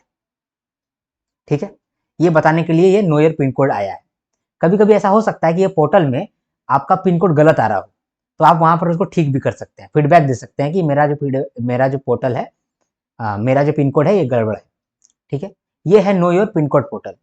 ये किस टेक्नोलॉजी पे काम करता है, जीएनएसएस पे, ग्लोबल नेविगेशन सैटेलाइट सिस्टम पे काम करता है। ठीक है, यहाँ पर आप अपना फीडबैक दे सकते हैं अगर आप देखते हैं गलत पिन कोड। ठीक है, ये किसके लिए मददगार साबित होता है, know your pin code portal, general public देख सकता है कि मेरा एक करेक्ट डिजिटल पिन कोड क्या है ना। पोस्टल यूजर भी देख सकता है कि पिन कोड क्या है, कौन सा पिन कोड कौन सा एरिया के लिए है, ये देख सकता है। ठीक है, तो ये है know your pin code portal. एक है know your digi pin portal. Digi pin portal क्या है, जैसे मान लो कि ये है, मतलब ये इंडिया है, ठीक है, मान लो उतना ध्यान नहीं देना, ये मान लो कि ये इंडिया है, tiding tiding tiding tiding tiding tiding tiding tiding, ठीक है, मान लो ये इंडिया है। ठीक है, तो इस इंडिया को हम लोग मान लो कि लॉन्गिट्यूड और लैटिट्यूड में बांट देते हैं। ठीक है, तो ऐसे हम लोग ग्रिड बना दिए हैं, समझे, एक ग्रिड बना दिए हैं और हर एक ग्रिड में कुछ डिजिपिन सेट कर दिए हैं। ठीक है, हर एक ग्रिड का एक डिजिपिन, यानी एकदम प्रिसाइज लोकेशन भी आप जान सकते हैं डिजिपिन के माध्यम से। पिन कोड तो क्या है, वो एरिया का पिन कोड होता है। जैसे हमारा जो एरिया है दुमका, इसका पिन कोड क्या है, 814101। ठीक है, ये पिन कोड है, तो ये पिन कोड तो हम no your pin code portal में जाके देख सकते हैं। डिजी पिन क्या होता है, डिजी पिन का मतलब कि मेरा जहां पर ऑफिस है, ये ऑफिस जहां पर है, इसका एक डिजी पिन होगा, समझे, क्योंकि ये एक लॉन्गिट्यूड और लैटिट्यूड एक ग्रिड बेस्ड एक पिन डिसाइड किया गया है, समझे। तो ये है डिजी पिन पोर्टल, तो आप अपना डिजी पिन देख सकते हैं। तो to assign a new GPS based digital pin, digi pin for precise grid location, एक जियो कोडेड होता है, ग्रिड बेस्ड होता है, और ये डेवलप किया गया है डिपार्टमेंट ऑफ पोस्ट के द्वारा, आईआईटी हैदराबाद के द्वारा और इसरो एनआरएससी के द्वारा, नेशनल रिमोट सेंसिंग सेंटर। याद रखिएगा इसको, ठीक है, कि किसके द्वारा डेवलप किया गया है, डिजीपिन। डिजीपिन पोर्टल में आप डिजीपिन को सिर्फ देख सकते हैं कि आपका डिजीपिन क्या है, आप जिस एरिया में रह रहे हैं उसका डिजीपिन क्या है। ठीक है, जिस लोकेशन पर रह रहे हैं उसका डिजीपिन क्या है। किसके लिए हेल्पफुल होता है, लॉजिस्टिक फर्म्स के लिए और स्टार्टअप्स के लिए। ठीक है, मान लो कि 814101, हम दुमका का जो ब्लिंकिट है उसको बोले 814101 में ले आओ, तो मैंने कहा भैंस क्या दुमका का ही 814101 है, तुमको कहाँ से ला के दें। तो अगर हम उसको डिजी पिन बता देंगे तो पूरा एग्जैक्ट ऑफिस का लोकेशन उसको मालूम चल जाएगा, सीधा मेरा डोर स्टेप पे आएगा वो। तो ये है डिजी पिन पोर्टल। ठीक है, तो यहाँ पर टेक्निकल डेटा है और ओपन सोर्स कोड है, गिटहब में ये अवेलेबल होता है। ठीक, ठीक है, अब रीड करते हैं इसको। चलो, डिजी पिन और पिन कोड पोर्टल ये किसके द्वारा लॉन्च किया गया है, मिनिस्ट्री ऑफ कम्युनिकेशन के द्वारा लॉन्च किया गया है। ठीक है, डिजी पिन के बारे में, डिजी पिन मतलब कि डिजिटल पोस्टल इंडेक्स नंबर, याद रखिएगा, डिजिटल पोस्टल इंडेक्स नंबर। डिजी पिन का क्या है full form, digital postal index number, digital postal index number, मैं यहां लिख देता हूं, डिजिटल पोस्टल इंडेक्स नंबर। ठीक है, किसके द्वारा ये डेवलप किया गया है, developed by department of post in collaboration with IIT Hyderabad, national remote sensing centre ISRO. ठीक, इसके बाद इससे क्या बेनिफिट होगा, it ensures last mile delivery specially in rural and under served area. ठीक है, डीजीपिन जो है वो इनहेंस कर देगा location accuracy across multiple sectors by providing precise geographic coordinates, ensuring accurate service delivery and reducing emergency response time. सोचिए, a complete repository of DGPin technical documentation and source code has been made available on GitHub। ठीक है, know your pin code portal क्या है, this portal uses global navigation satellite system location feature to allow users to identify the correct pin code based on the location, submit feedback on pin code accuracy for continuous refinement of pin code dataset। Okay, आगे बढ़ते हैं, अगला news देखते हैं। Blue ports initiative क्या है, देखो blue ports initiative, बहुत सारा ऐसा पोर्ट है इंडिया के अंदर जो पुराना है, गंदा है, भीड़ भाड़ का इलाका है, महकता है, समझे। आप पोर्ट जब जाओगे, अगर वहां फिशिंग होता है तो फिश जो है ना पूरा महकता है, बहुत गंदा दिखने लगता है, वहां पर आदमी उल्टी कर देगा। तो बहुत सारा इंडिया में ओल्ड, डर्टी और क्राउडेड फिशिंग हार्बर है। ठीक है, इसको हम लोग चाहते हैं कि थोड़ा सा क्लीन हो जाए, साफ सुथरा हो जाए, देखने में अच्छा लगे, वहां पर रहने में अच्छा लगे। तो इसके लिए हम लोग एक ब्लू पोर्ट्स इनिशिएटिव लेकर के आए। हम लोग मतलब कि गवर्नमेंट और FAO, food and agriculture organisation, तो इन लोगों ने दोनों ने मिलकर के ब्लू पोर्ट्स इनिशिएटिव जारी किया है, जहां पर जो फिशिंग हार्बर्स है ओल्ड, डर्टी, क्राउडेड, उसको ठीक करेंगे, उसको करेंगे क्लीन, स्मार्ट एंड ग्रीन। तो मॉडल हार्बर बनाएंगे उसको क्लीन, स्मार्ट एंड ग्रीन। कैसे, वहां पर रेन वाटर हार्वेस्टिंग करेंगे ताकि वहां सब कुछ साफ सुथरा रहे। एलईडी लाइट्स लगाएंगे, इलेक्ट्रिसिटी वहां पर देंगे। ठीक है, लाइट्स वहां पर अच्छे से करेंगे कि गंदगी ना दिखे, साफ सुथरा दिखे और चमकीला दिखे, स्मार्ट दिखे। इलेक्ट्रिक इक्विपमेंट वहां पर लेकर के आएंगे, सीसीटीवी और कम्युनिकेशन भी वहां पर लेकर के आएंगे।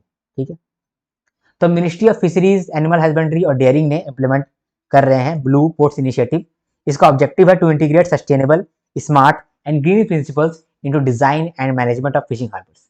पेरेंट ऑर्गेनाइजेशन कौन है जो कि ये इनिशिएटिव को ले रहा है, food and agriculture organisation. Under the initiative 3 model harbour shall be developed under Pradhan Mantri Matsya Sampada Yojana. The project include innovations like rain water harvesting system, ठीक है, energy efficient lighting, electric powered equipment, उसके बाद robust communication and surveillance system. Okay, आगे बढ़ते हैं। National awards for e governance, e governance के लिए 2025 में अवार्ड दिया गया है। ठीक है, किसके द्वारा दिया गया है, ministry of personnel, public grievances और पेंशंस, इसके द्वारा दिया गया है ई गवर्नेंस के लिए अवार्ड। किनको मिलता है ये अवार्ड, ऐसे गवर्नमेंट डिपार्टमेंट को मिलता है जो कि डिजिटल टेक्नोलॉजी को यूज कर रहा है to make public service faster. Public को मतलब प्रॉब्लम ना हो, पब्लिक को बेटर सर्विस पहुंचे, इसके लिए जो भी डिपार्टमेंट डिजिटल टेक्नोलॉजी का ज्यादा यूज कर रहा है उसको ये अवार्ड मिलता है, national award for e governance. इससे क्या होगा कि बाकी गवर्नमेंट डिपार्टमेंट भी इनकरेज होगा डिजिटल टेक्नोलॉजी को यूज करने में। इससे बेनिफिट किसको, पब्लिक को बेनिफिट, क्योंकि पब्लिक सर्विस फास्टर हो रहा है। तो it is awarded to those government departments that use digital technology to make public service faster. 6 award category है, अभी एक नया कैटेगरी ऐड कर रहे हैं, ग्राम पंचायत कैटेगरी ऐड हुआ है। तो 10 गोल्ड दिया जाएगा, 6 सिल्वर दिया जाएगा और 3 ज्यूरी दिया जाएगा, 3 ज्यूरी स्पेशल अवार्ड। इसके अंदर 2 ग्राम पंचायत का अवार्ड मिल रहा है, सुअकती ग्राम पंचायत उड़ीसा वाला और पलसाना ग्राम पंचायत गुजरात वाला। इसके बाद ललितपुर म्युनिसिपल काउंसिल यूपी, इसको भी अवार्ड मिला है for clean future smart waste management. Okay, चलो, तो it has been presented by ministry of personnel, public grievances and pension. Award के अंदर किसको अवार्ड मिलता है, अवार्ड इसलिए मिलता है ताकि प्रमोट हो सके excellence in implementation of e governance initiatives. 2025 award जो है वो 6 कैटेगरीज के अंदर दिया गया है, including gram panchayat category for the first time. This year the 10 gold and 6 silver awards will be presented along with gold and silver। 3 jury awards will be presented to शुआकाती ग्राम पंचायत, ठीक है, उड़ीसा वाला, पलसाना ग्राम पंचायत गुजरात वाला, और clean future smart waste management for sustainable growth के लिए Lalitpur municipal council Uttar Pradesh को दिया गया। ठीक, आगे बढ़ते हैं। इसके बाद थर्ड एडवांस्ड एस्टिमेट आया है फूड प्रोडक्शन का, कितना फूड प्रोड्यूस हो रहा है। तो नाबार्ड के लिए ये बहुत इंपॉर्टेंट है। टोटल फूड ग्रेन्स 2024-25 में हम लोगों ने जो प्रोडक्शन किया है, जो हमारा एस्टीमेट कहता है कि कितना प्रोडक्शन हम लोग करेंगे या करने वाले हैं, कितना करने वाले हैं, टोटल फूड ग्रेन्स कर रहे हैं 3539 लाख मेट्रिक टन, तो 3539 लाख मेट्रिक टन। राइस कर रहे हैं 1490 और वीट कर रहे हैं 1175 लाख मेट्रिक टन। ठीक है, आगे बढ़ते हैं। Annual estimate of GDP for financial year 2024-25, तो एनएसओ के द्वारा डेटा दिया गया है, एनुअल एस्टीमेट है जीडीपी का। ठीक है, एनुअल एस्टीमेट है फाइनेंशियल ईयर 2025 का, यानी 2024 से लेकर के 2025 में जीडीपी का डेटा एनएसओ के द्वारा दिया गया है, वही डेटा हम लोग देख रहे हैं। ठीक है, तो ग्रोथ रेट दिया गया है और वैल्यू दिया गया है। इसमें मैं आपको क्या समझा सकता हूँ, आपको इसमें याद करना पड़ेगा। रियल जीडीपी में 6.5% का ग्रोथ है, नॉमिनल जीडीपी में 9.8% का ग्रोथ है, रियल जीबीए में 6.4% का ग्रोथ है और नॉमिनल जीबीए में 9.5% का ग्रोथ है। वैल्यू भी यहाँ पर दिया गया है। सेक्टर वाइज देखा जाए तो कौन सा सेक्टर है जहां पर ग्रोथ सबसे ज्यादा हुआ है? प्राइमरी सेक्टर में 4.4% का ग्रोथ है, सेकेंडरी सेक्टर में 6.1% का ग्रोथ है और टर्सरी सेक्टर में 7.2% का ग्रोथ है। सबसे ज्यादा ग्रोथ कहां पर है पूछ सकता है, टर्सरी सेक्टर में। सब सेक्टर का बात करते हैं, कंस्ट्रक्शन सेक्टर में 9.4% का ग्रोथ है, ये पूछ सकता है। पब्लिक एडमिनिस्ट्रेशन में 8.9% का ग्रोथ है और financial, renewable energy and professional services में 7.2% का ग्रोथ है। ठीक है, तो 2024 से लेकर के 2025 तक, ठीक है, ये पूरा फाइनेंशियल ईयर में जीडीपी का एस्टीमेट दिया गया है। इसके बाद Q4 के लिए भी जीडीपी का एस्टीमेट दिया गया है। तो हम लोग जो है अभी जो है पूरा फाइनेंशियल ईयर का एस्टीमेट देख लिए, तो क्या ये Q4 का भी एस्टीमेट देखना पड़ेगा? देखने में कोई नुकसान नहीं है, देख सकते हैं, लेकिन ज्यादा इंपॉर्टेंट वो है, ये भी इंपॉर्टेंट है लेकिन ज्यादा इंपॉर्टेंट वो है। ठीक है, उसका आप यूज कर सकते हैं राइटिंग में भी, डिस्क्रिप्टिव राइटिंग में भी। ठीक है, Q4 का भी सेम डेटा दिया गया है, रियल जीडीपी का ग्रोथ रेट, ठीक है, नॉमिनल जीडीपी का ग्रोथ रेट, रियल जीबीए का ग्रोथ रेट और नॉमिनल जीबीए का ग्रोथ रेट।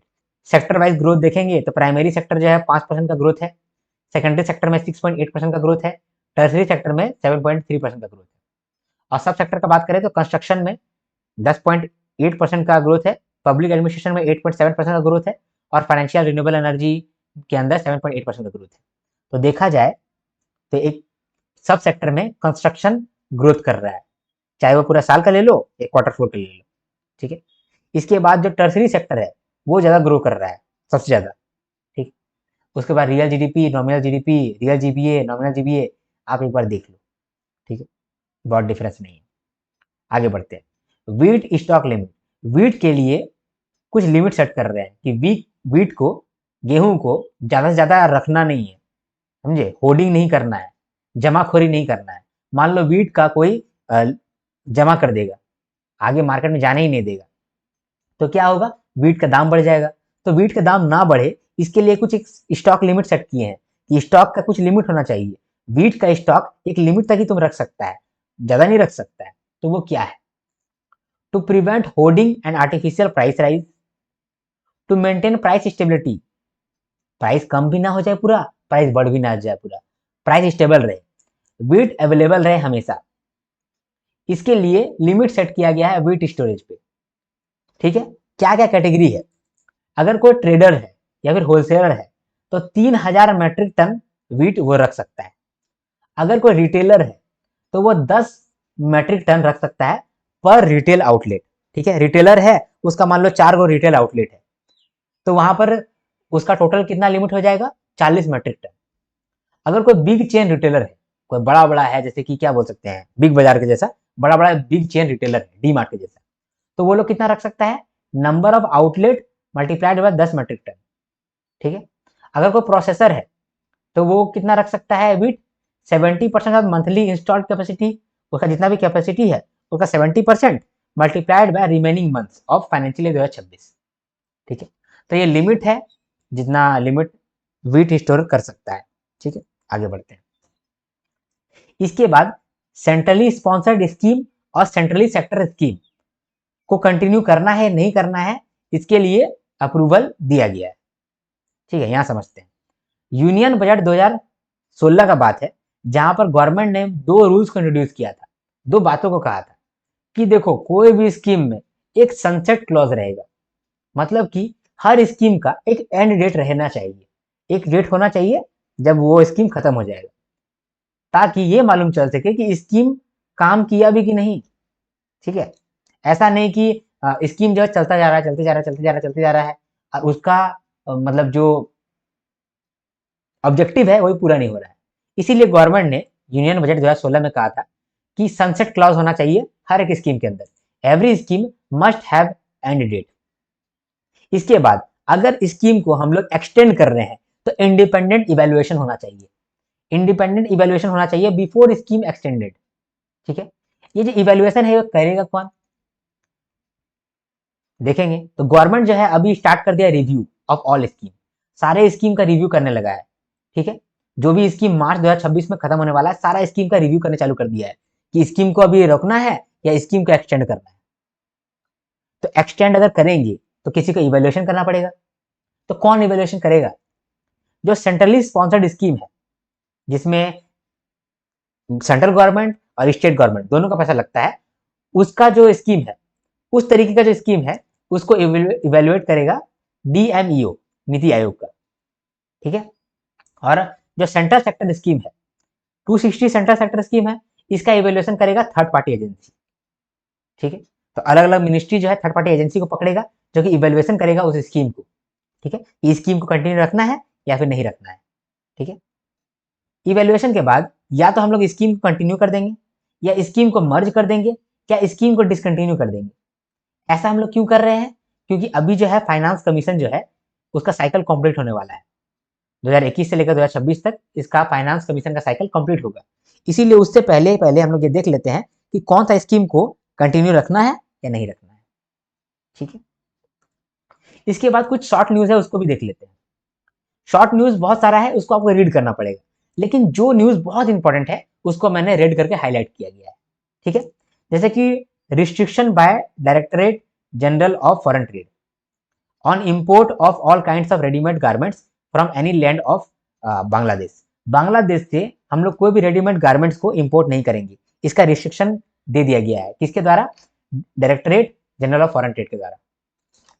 फिर एमएसएमई को हम लोग नेशनल अवार्ड दे रहे हैं, 35 एमएसएमई एंटरप्रेन्योर्स को उनके परफॉर्मेंस के लिए अवार्ड दिया गया है।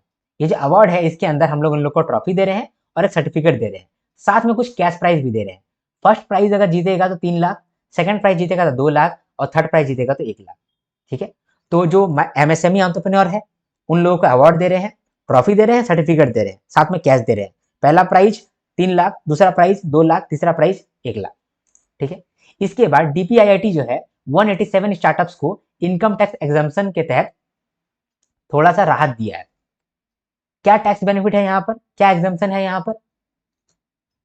कोई भी स्टार्टअप जो है, जब भी बना है स्टार्टअप, अगला 10 साल में वो प्रॉफिट कमाएगा, तो वो अगला 10 साल में से कोई भी 3 साल का प्रॉफिट में टैक्स नहीं देगा, ऐसा उसको एग्जाम्पशन मिला हुआ है। तो 187 स्टार्टअप्स को अप्रूव किया गया है डीपीआईआईटी के द्वारा, जिसको ये बेनिफिट मिलने वाला है।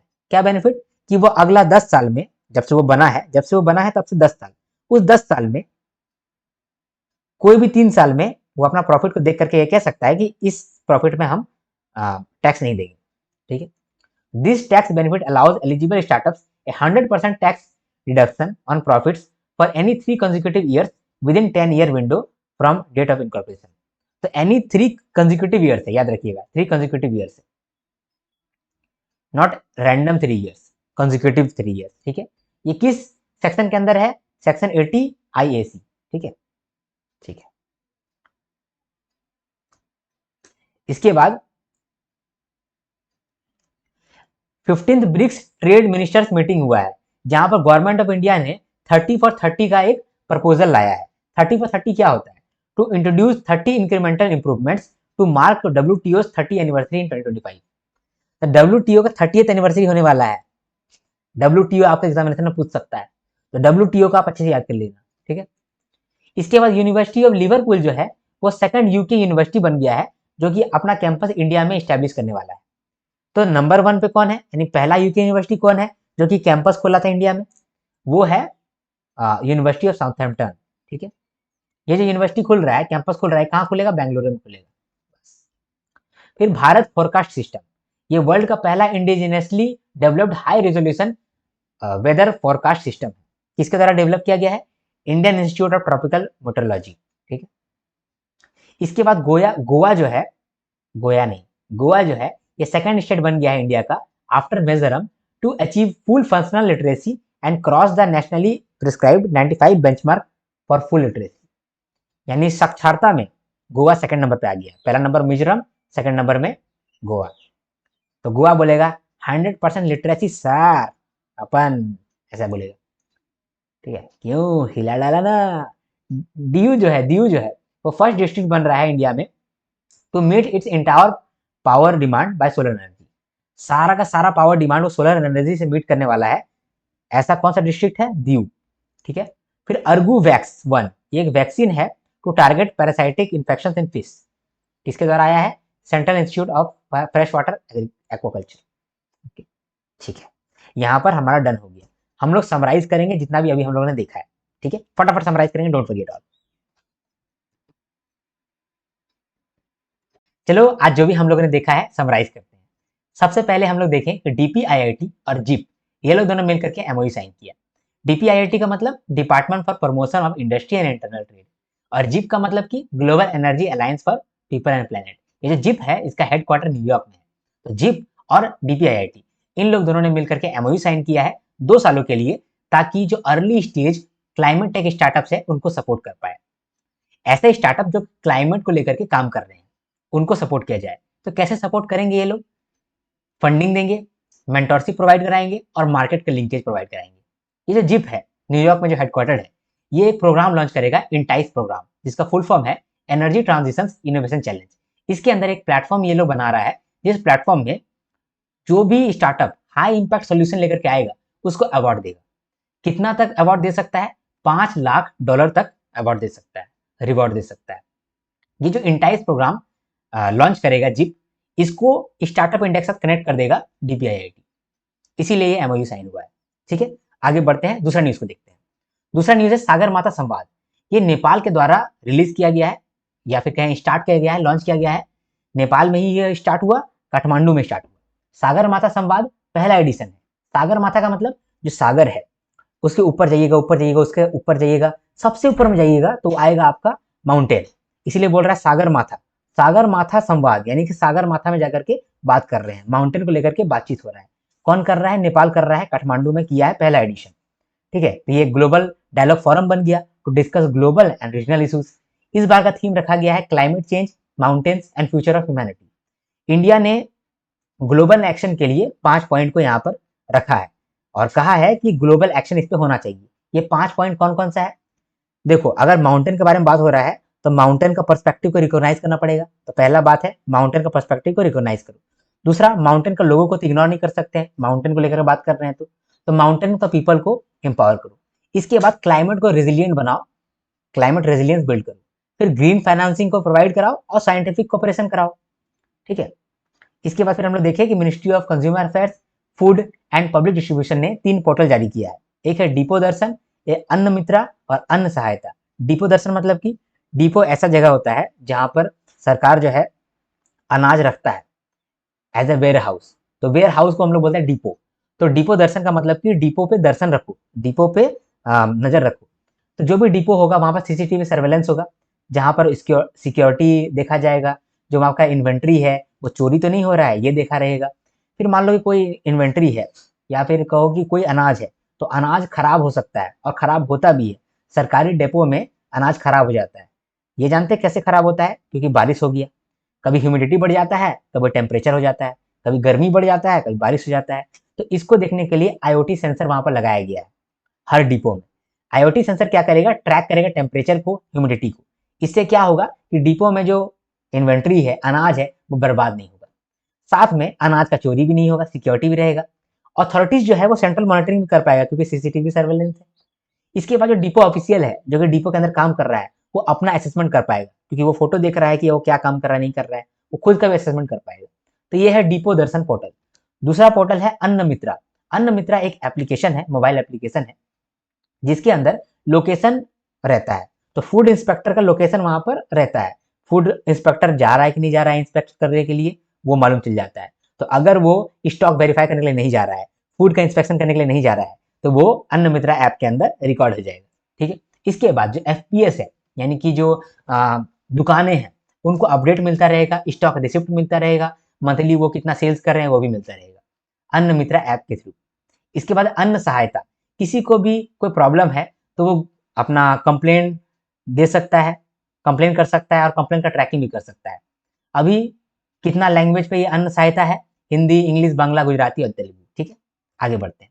इसके बाद एक सेंट्रल अप्रेंटिसशिप काउंसिल मीटिंग हुआ है। ये किसके द्वारा कराया गया है? मोसड़े के द्वारा, ministry of skill development and entrepreneurship.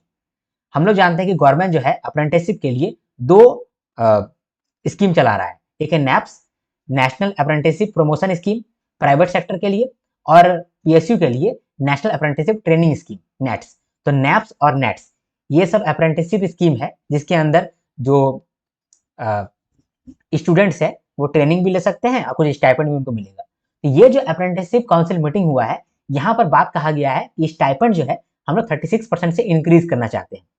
ठीक है, और इंक्रीज करेंगे तो कितना हो जाएगा पर मंथ? इंक्रीज करेंगे तो हो जाएगा 6800 टू 12300 पर मंथ। ठीक है, कुछ नया टर्म्स को यहाँ पर लाया गया है, जैसे कि डिग्री अप्रेंटिसशिप। यहाँ पर हम लोग जो कॉलेज का कोर्स है उसको लिंक करेंगे इंडस्ट्री का ट्रेनिंग के साथ। तो कॉलेज में हम लोग वैसा ही कोर्स पढ़ाएंगे ताकि इंडस्ट्री का ट्रेनिंग में वो हेल्प कर सके। इसके साथ साथ बहुत लोगों को अप्रेंटिसशिप मिले, इसके लिए हम लोग रीजनल बोर्ड्स को भी बनाएंगे ताकि जो रिमोट स्टूडेंट्स हैं, विलेज में स्टूडेंट्स हैं, उन लोगों तक हेल्प पहुंच सके। ठीक है, इसके बाद फिजिकली डिजेबल्ड का जो डेफिनेशन है उसको भी अपडेट करेंगे। इसके साथ साथ मॉडर्न सेक्टर को कवर कर रहे हैं अप्रेंटिसशिप के अंदर, जैसे कि IT, सॉफ्टवेयर, टेलीकॉम, बायोटेक। पहले ये कवर नहीं था, अब इसको कवर कर रहे हैं।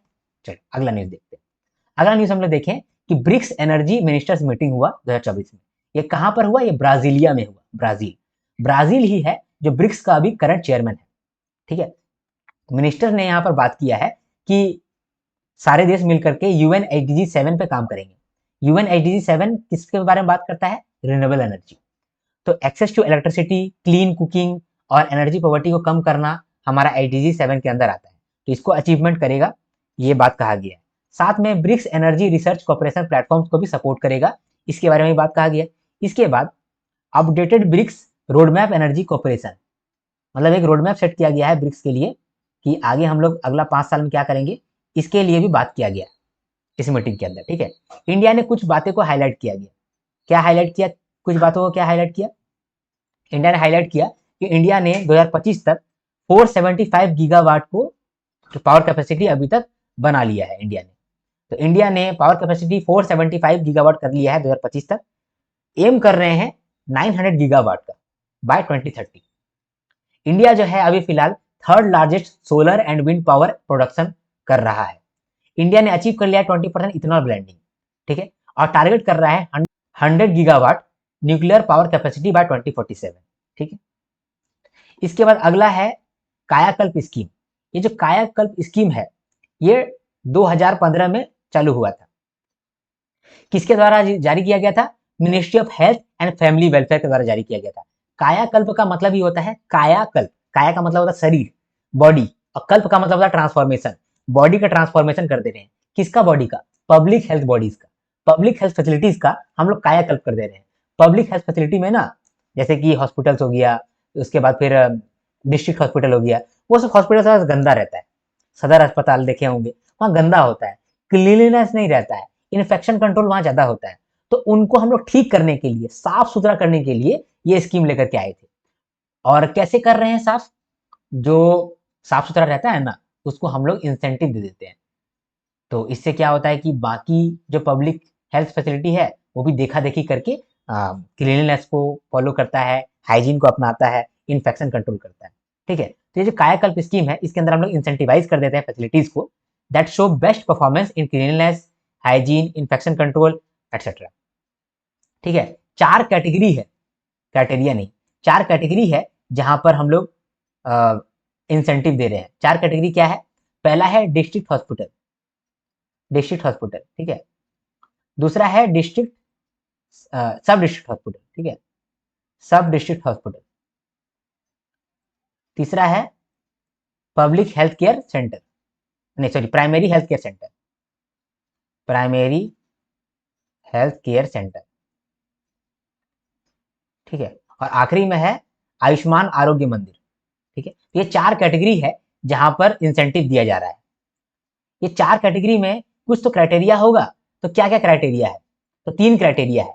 सबसे पहला, cleanliness and infection control committee होना चाहिए उस फैसिलिटी के पास, यानी डिस्ट्रिक्ट हॉस्पिटल को अगर देख रहे हैं तो उस डिस्ट्रिक्ट हॉस्पिटल के पास एक कमेटी होना चाहिए जो क्लीनलीनेस के बारे में बात करता हो, इन्फेक्शन कंट्रोल के बारे में बात करता हो।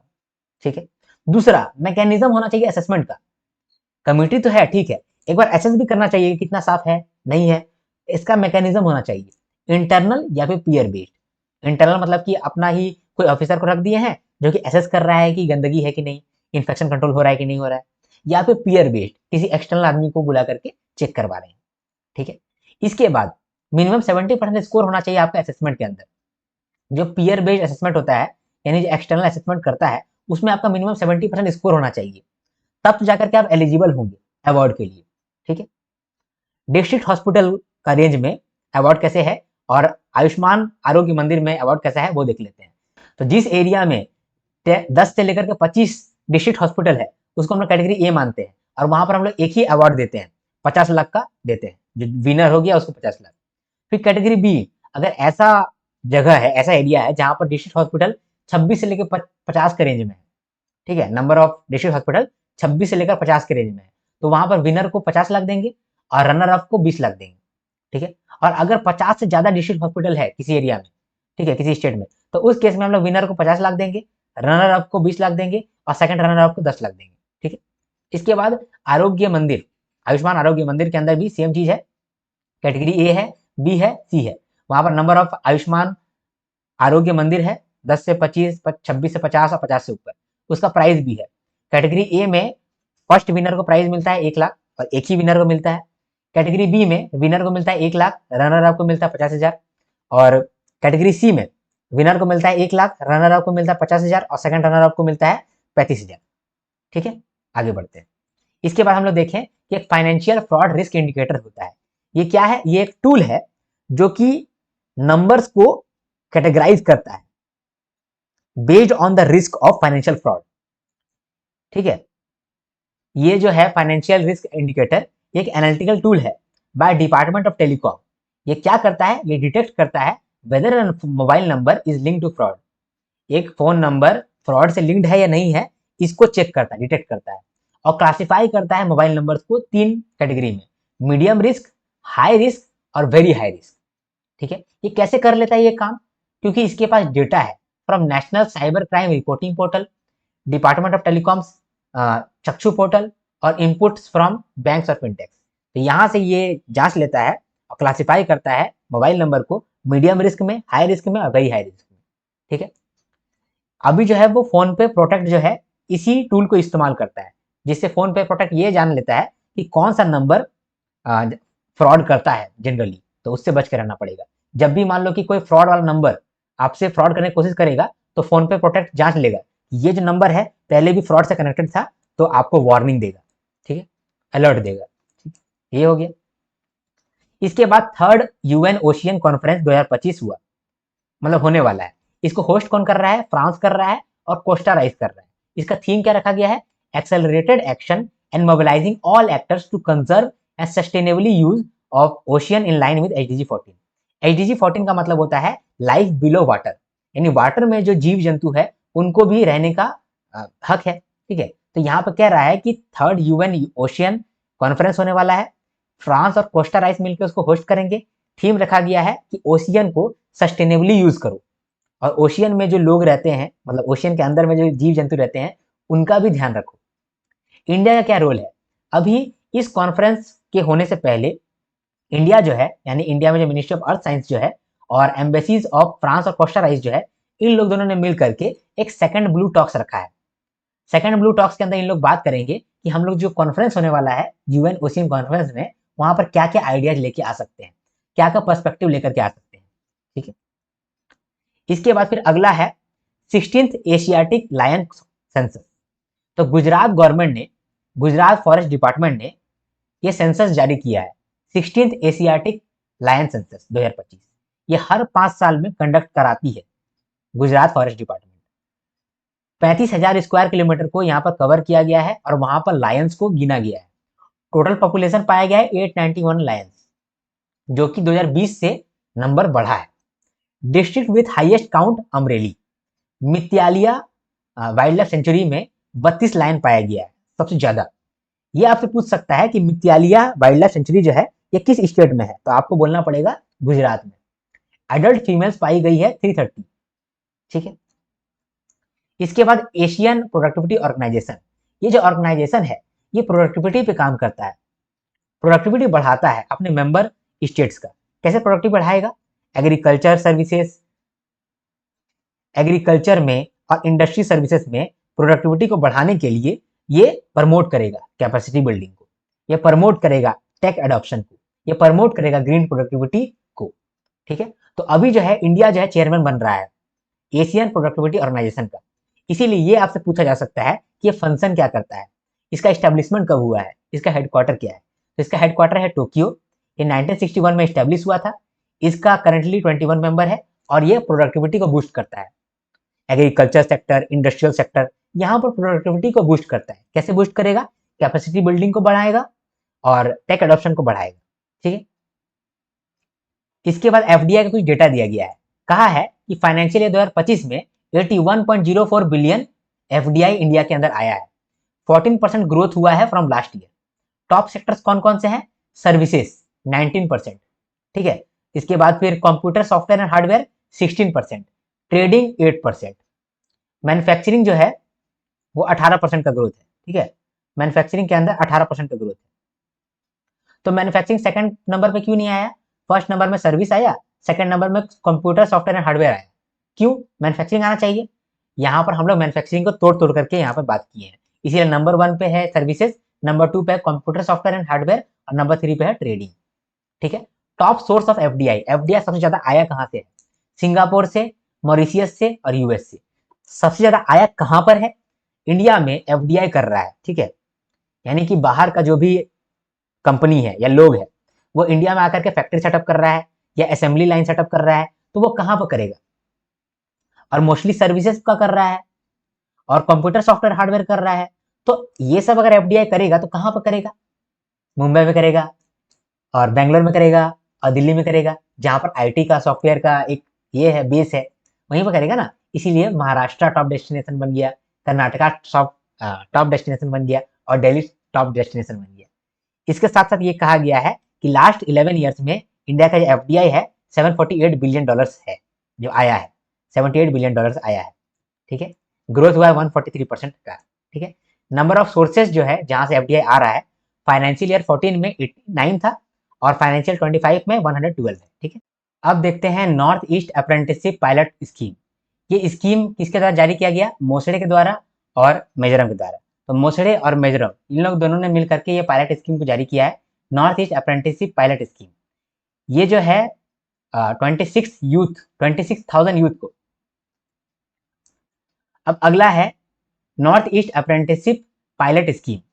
तो मोसड़े यानी ministry of skill development and entrepreneurship और मिजोरम, इन लोग दोनों ने मिलकर के north east apprenticeship pilot scheme को चालू किया है। इसका आउटले रखा गया है 43.9 करोड़ और इसके अंदर 26,000 यूथ को ट्रेनिंग दिया जाएगा, यानी अप्रेंटिसशिप दिया जाएगा। और यहाँ पर जो भी स्टाइपेंड मिलता है जनरली नैप्स और नेट्स के थ्रू, उससे 1500 रुपया ज्यादा मिलेगा पर मंथ, ठीक है। इंप्लीमेंटिंग एजेंसी कौन है? NSDC, national Skill Development corporation. इसके बाद Indian institute of entrepreneur Guwahati. एक एमओयू भी साइन हो रहा है between NHDC and Welspun Living limited, जहां पर टेक्सटाइल सेक्टर को लेकर के स्किल ट्रेनिंग दिया जाएगा 1000 यूथ को नेक्स्ट ईयर, जिसमें से मिनिमम 50% जो है वो वुमेन होंगी। इसके बाद अगला है एक रिपोर्ट, नीति आयोग ने एक रिपोर्ट जारी किया है, designing a policy for medium enterprises. तो यहां पर कहा है कि मीडियम एंटरप्राइज को किस तरह से हम लोग और ग्रो कर सकते हैं, ठीक है। एमएसएमई सेक्टर जो है ये जीडीपी के अंदर 29% कंट्रीब्यूट करता है, एक्सपोर्ट के अंदर 40% कंट्रीब्यूट करता है और एम्प्लॉयमेंट के अंदर 60% कंट्रीब्यूट करता है। लेकिन अगर रजिस्टर्ड एमएसएमई को देखें तो उसमें माइक्रो जो है वो 97% एंटरप्राइज है और स्मॉल जो है वो 2.7% एंटरप्राइज है और मीडियम जो है वो 0.3% एंटरप्राइज है। और ये जो मीडियम एंटरप्राइज है ना, यही सबसे ज्यादा एक्सपोर्ट करता है, करीब करीब 40% एक्सपोर्ट करता है ये जो 0.3% मीडियम एंटरप्राइज है वो। तो इस रिपोर्ट में बात किया गया है कि जो एमएसएमई है जिसके अंदर मीडियम एंटरप्राइज 0.3% है, जो कि मैक्सिमम एक्सपोर्ट दे रहा है, उसको क्या चीज चैलेंजेस आ रहा है और वो चैलेंजेस से हम लोग किस तरह से आगे बढ़ सकते हैं, चैलेंजेस से टैकल कर सकते हैं। तो पहला चैलेंज था कि उन लोगों को कस्टमाइज्ड फाइनेंशियल प्रोडक्ट नहीं मिलता है। तो इसके लिए कहा गया कि टेलर्ड फाइनेंस ले आओ, मतलब नया वर्किंग कैपिटल स्कीम ले आओ जिसके अंदर एंटरप्राइज का जो टर्नओवर है उसके बेसिस पे वर्किंग कैपिटल लोन उसको मिलेगा। साथ में 5 करोड़ का क्रेडिट कार्ड फैसिलिटी ला दो। इसके बाद फास्टर फंड डिसबर्सल कर दो वाया रिटेल बैंक। ठीक है, तो पहला चैलेंज टैकल हो गया। दूसरा चैलेंज है low usage of advance technology and research development.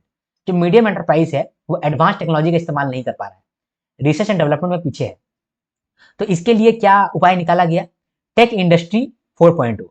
जो एमएसएमई का टेक इंडस्ट्री है, जो एमएसएमई का टेक सेंटर्स है, उसको अपग्रेड कर दो और सेक्टर फोकस्ड हब बना दो। और रिसर्च एंड डेवलपमेंट के लिए क्या कर दो, एक रिसर्च एंड डेवलपमेंट सेल्स बनाओ अंडर मिनिस्ट्री ऑफ एमएसएमई, जहां पर आकर के मीडियम एंटरप्राइज जो है वो रिसर्च कर पाए।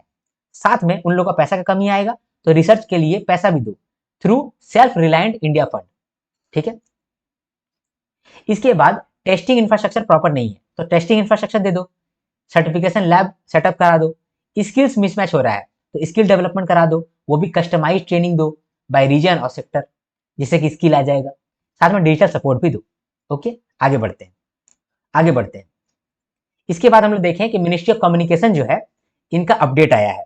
ठीक है, ये क्या क्या जारी किए हैं, ये इंडिया मोबाइल कांग्रेस, ठीक है, इंडिया मोबाइल कांग्रेस एक हुआ है, एक इवेंट हुआ है जहां पर कंपनीज, इंजीनियर्स और टेक्नोलॉजी एक्सपर्ट आए हैं। इन लोगों ने बात किया है किस तरह से मैन्युफैक्चरिंग सेक्टर को और हम लोग बूस्ट कर सकते हैं। तो इसका थीम रखा गया इनोवेट टू ट्रांसफॉर्म। तो इंडिया मोबाइल कांग्रेस हुआ। दूसरा, Pandit Deendayal Upadhyay telecom excellence award दिया गया। किनको दिया गया, वैसे कंपनीज को और लोगों को जिन्होंने टेलीकॉम सेक्टर में अच्छा काम किया है। तो कौन कौन से लोगों को अवार्ड मिला है, पराग नायक, को founder of Sankhya labs, Niral network, Lekha wireless, Chandra Rambhadra Murthy और सी डॉट, इन लोगों को मिला है Pandit Deendayal Upadhyay telecom excellence award 2024।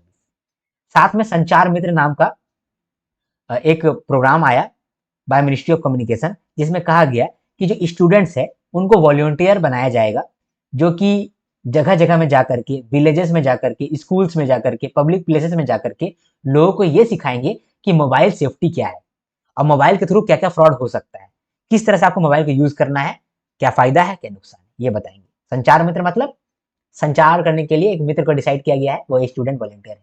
ठीक है, चलो इसके बाद फिर हम लोग देखें कि मॉडिफाइड इंटरेस्ट सबवेंशन स्कीम के अंदर एक सब स्कीम को अप्रूवल मिला है कि वो कंटिन्यू रह सकता है फॉर फाइनेंशियल 2026। ये एक सेंट्रल सेक्टर स्कीम है जिसके अंदर शॉर्ट टर्म क्रेडिट मिलता है फार्मर्स को।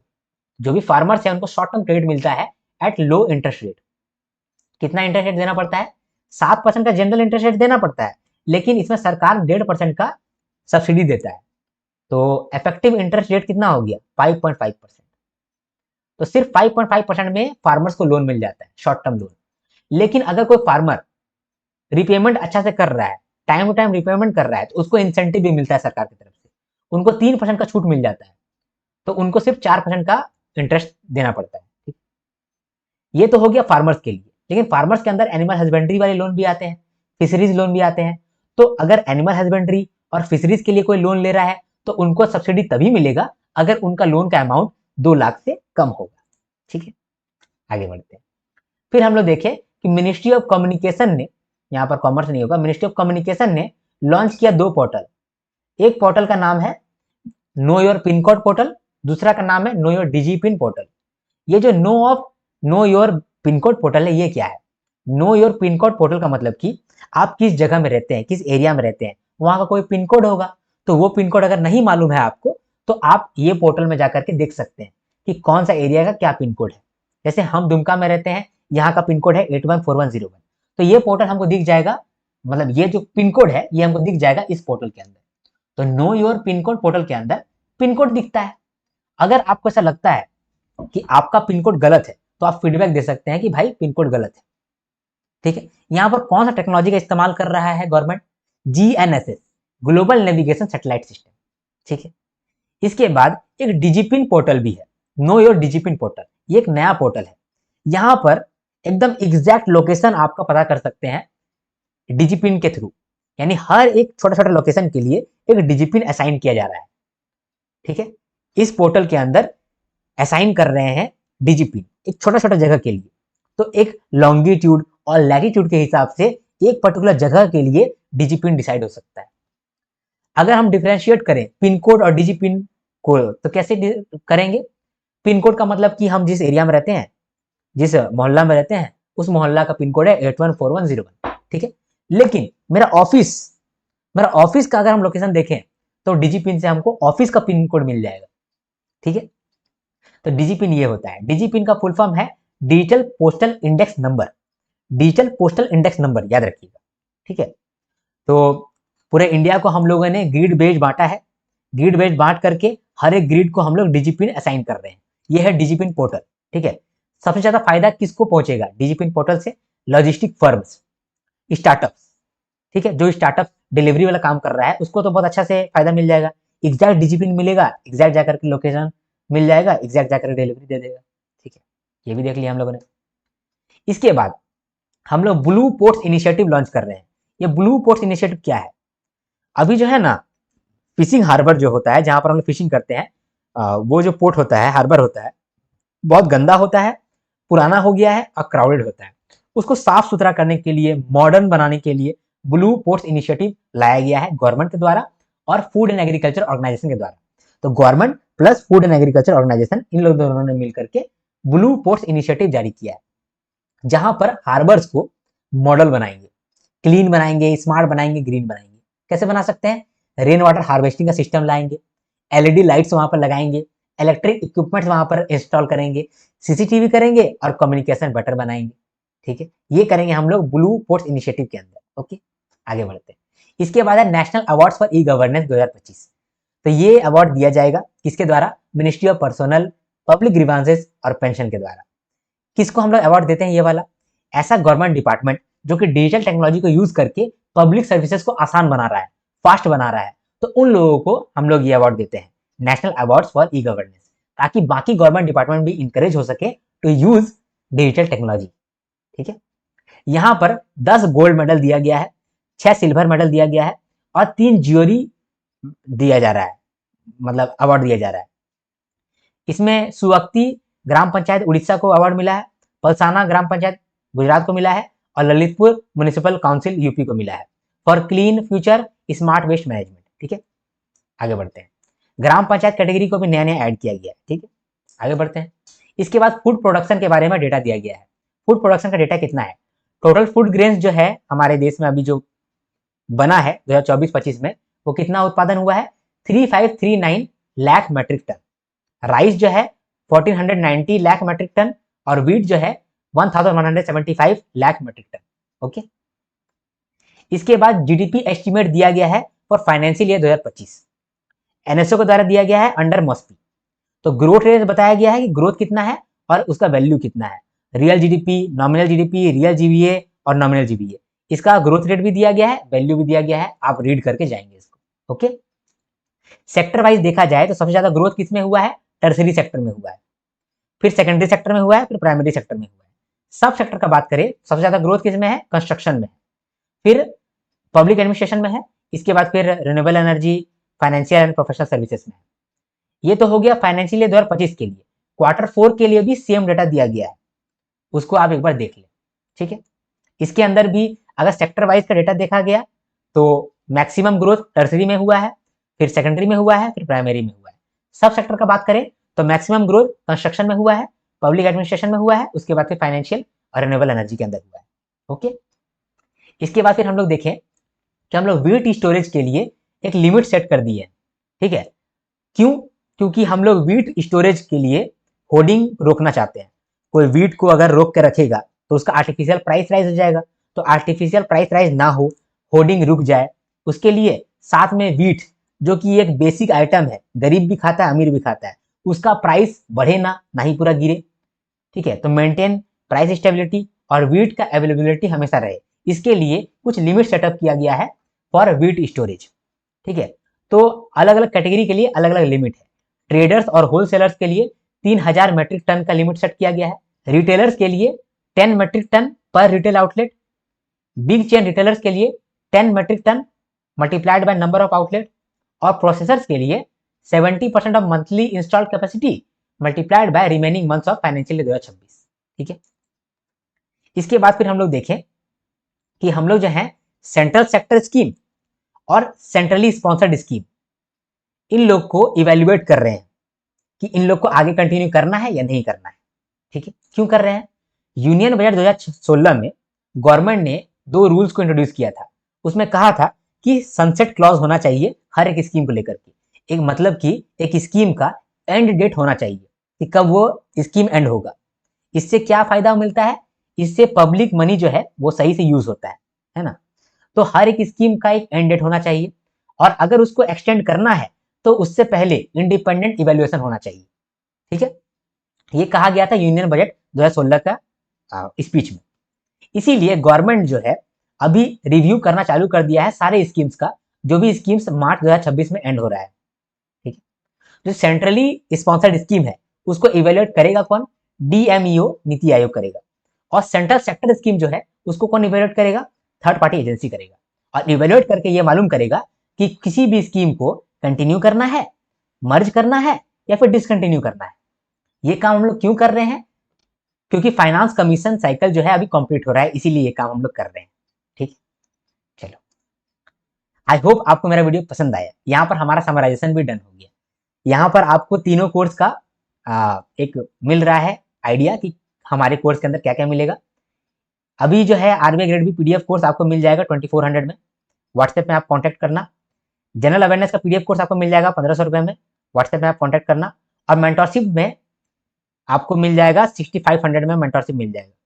मेंटरशिप का जो कोर्स है ये मैं मतलब खत्म कर दूंगा, मतलब न्यू स्टूडेंट्स को अब ऐड नहीं करूंगा, ऐसा मैंने सोचा है। तो अगर आपको इनरोल करना है मेंटरशिप के अंदर तो आप कर लो। अदरवाइज GA का PDF कोर्स आपको मिल रहा है और आरबीआई ग्रेड बी का PDF कोर्स आपको मिल रहा है। आरबीआई ग्रेड बी का PDF कोर्स में GA का भी कोर्स आता है, बाकी जो स्टैटिक टॉपिक है सब आता है। ठीक है, कोई भी इंफॉर्मेशन लेने के लिए या फिर इनरोल करने के लिए, डिस्काउंट लेने के लिए व्हाट्सएप में आप कॉन्टैक्ट करो। व्हाट्सएप का नंबर है 8340613896। ठीक है, इसमें आप कॉन्टैक्ट कर सकते हो। इन्फॉर्मेशन भी मिल जाएगा, डिस्काउंट भी मिल जाएगा, कैसे इनरोल करना है वो भी मिल जाएगा। ओके, अब इस वीडियो को अंत करेंगे। लाइक जरूर करें अगर आपको मेरा एफर्ट्स पसंद आता है तो, क्योंकि इसमें बहुत एफर्ट लगता है। एक कमेंट करोगे तो मुझे बहुत अच्छा लगेगा। आपका एक कमेंट का मैं दिन रात इंतजार करता रहता हूँ। और सब्सक्राइब करके रख लो, सब्सक्रिप्शन फ्री है, और सब्सक्राइब करोगे तो आप फायदे में रहोगे अगर आप एक आरबीआई ग्रेड बी एस्पिरेंट है तो। अब मिलते हैं नेक्स्ट वीडियो में, तब तक के लिए हर हर महादेव, शंभू शंकर, जय हिंद, जय भारत।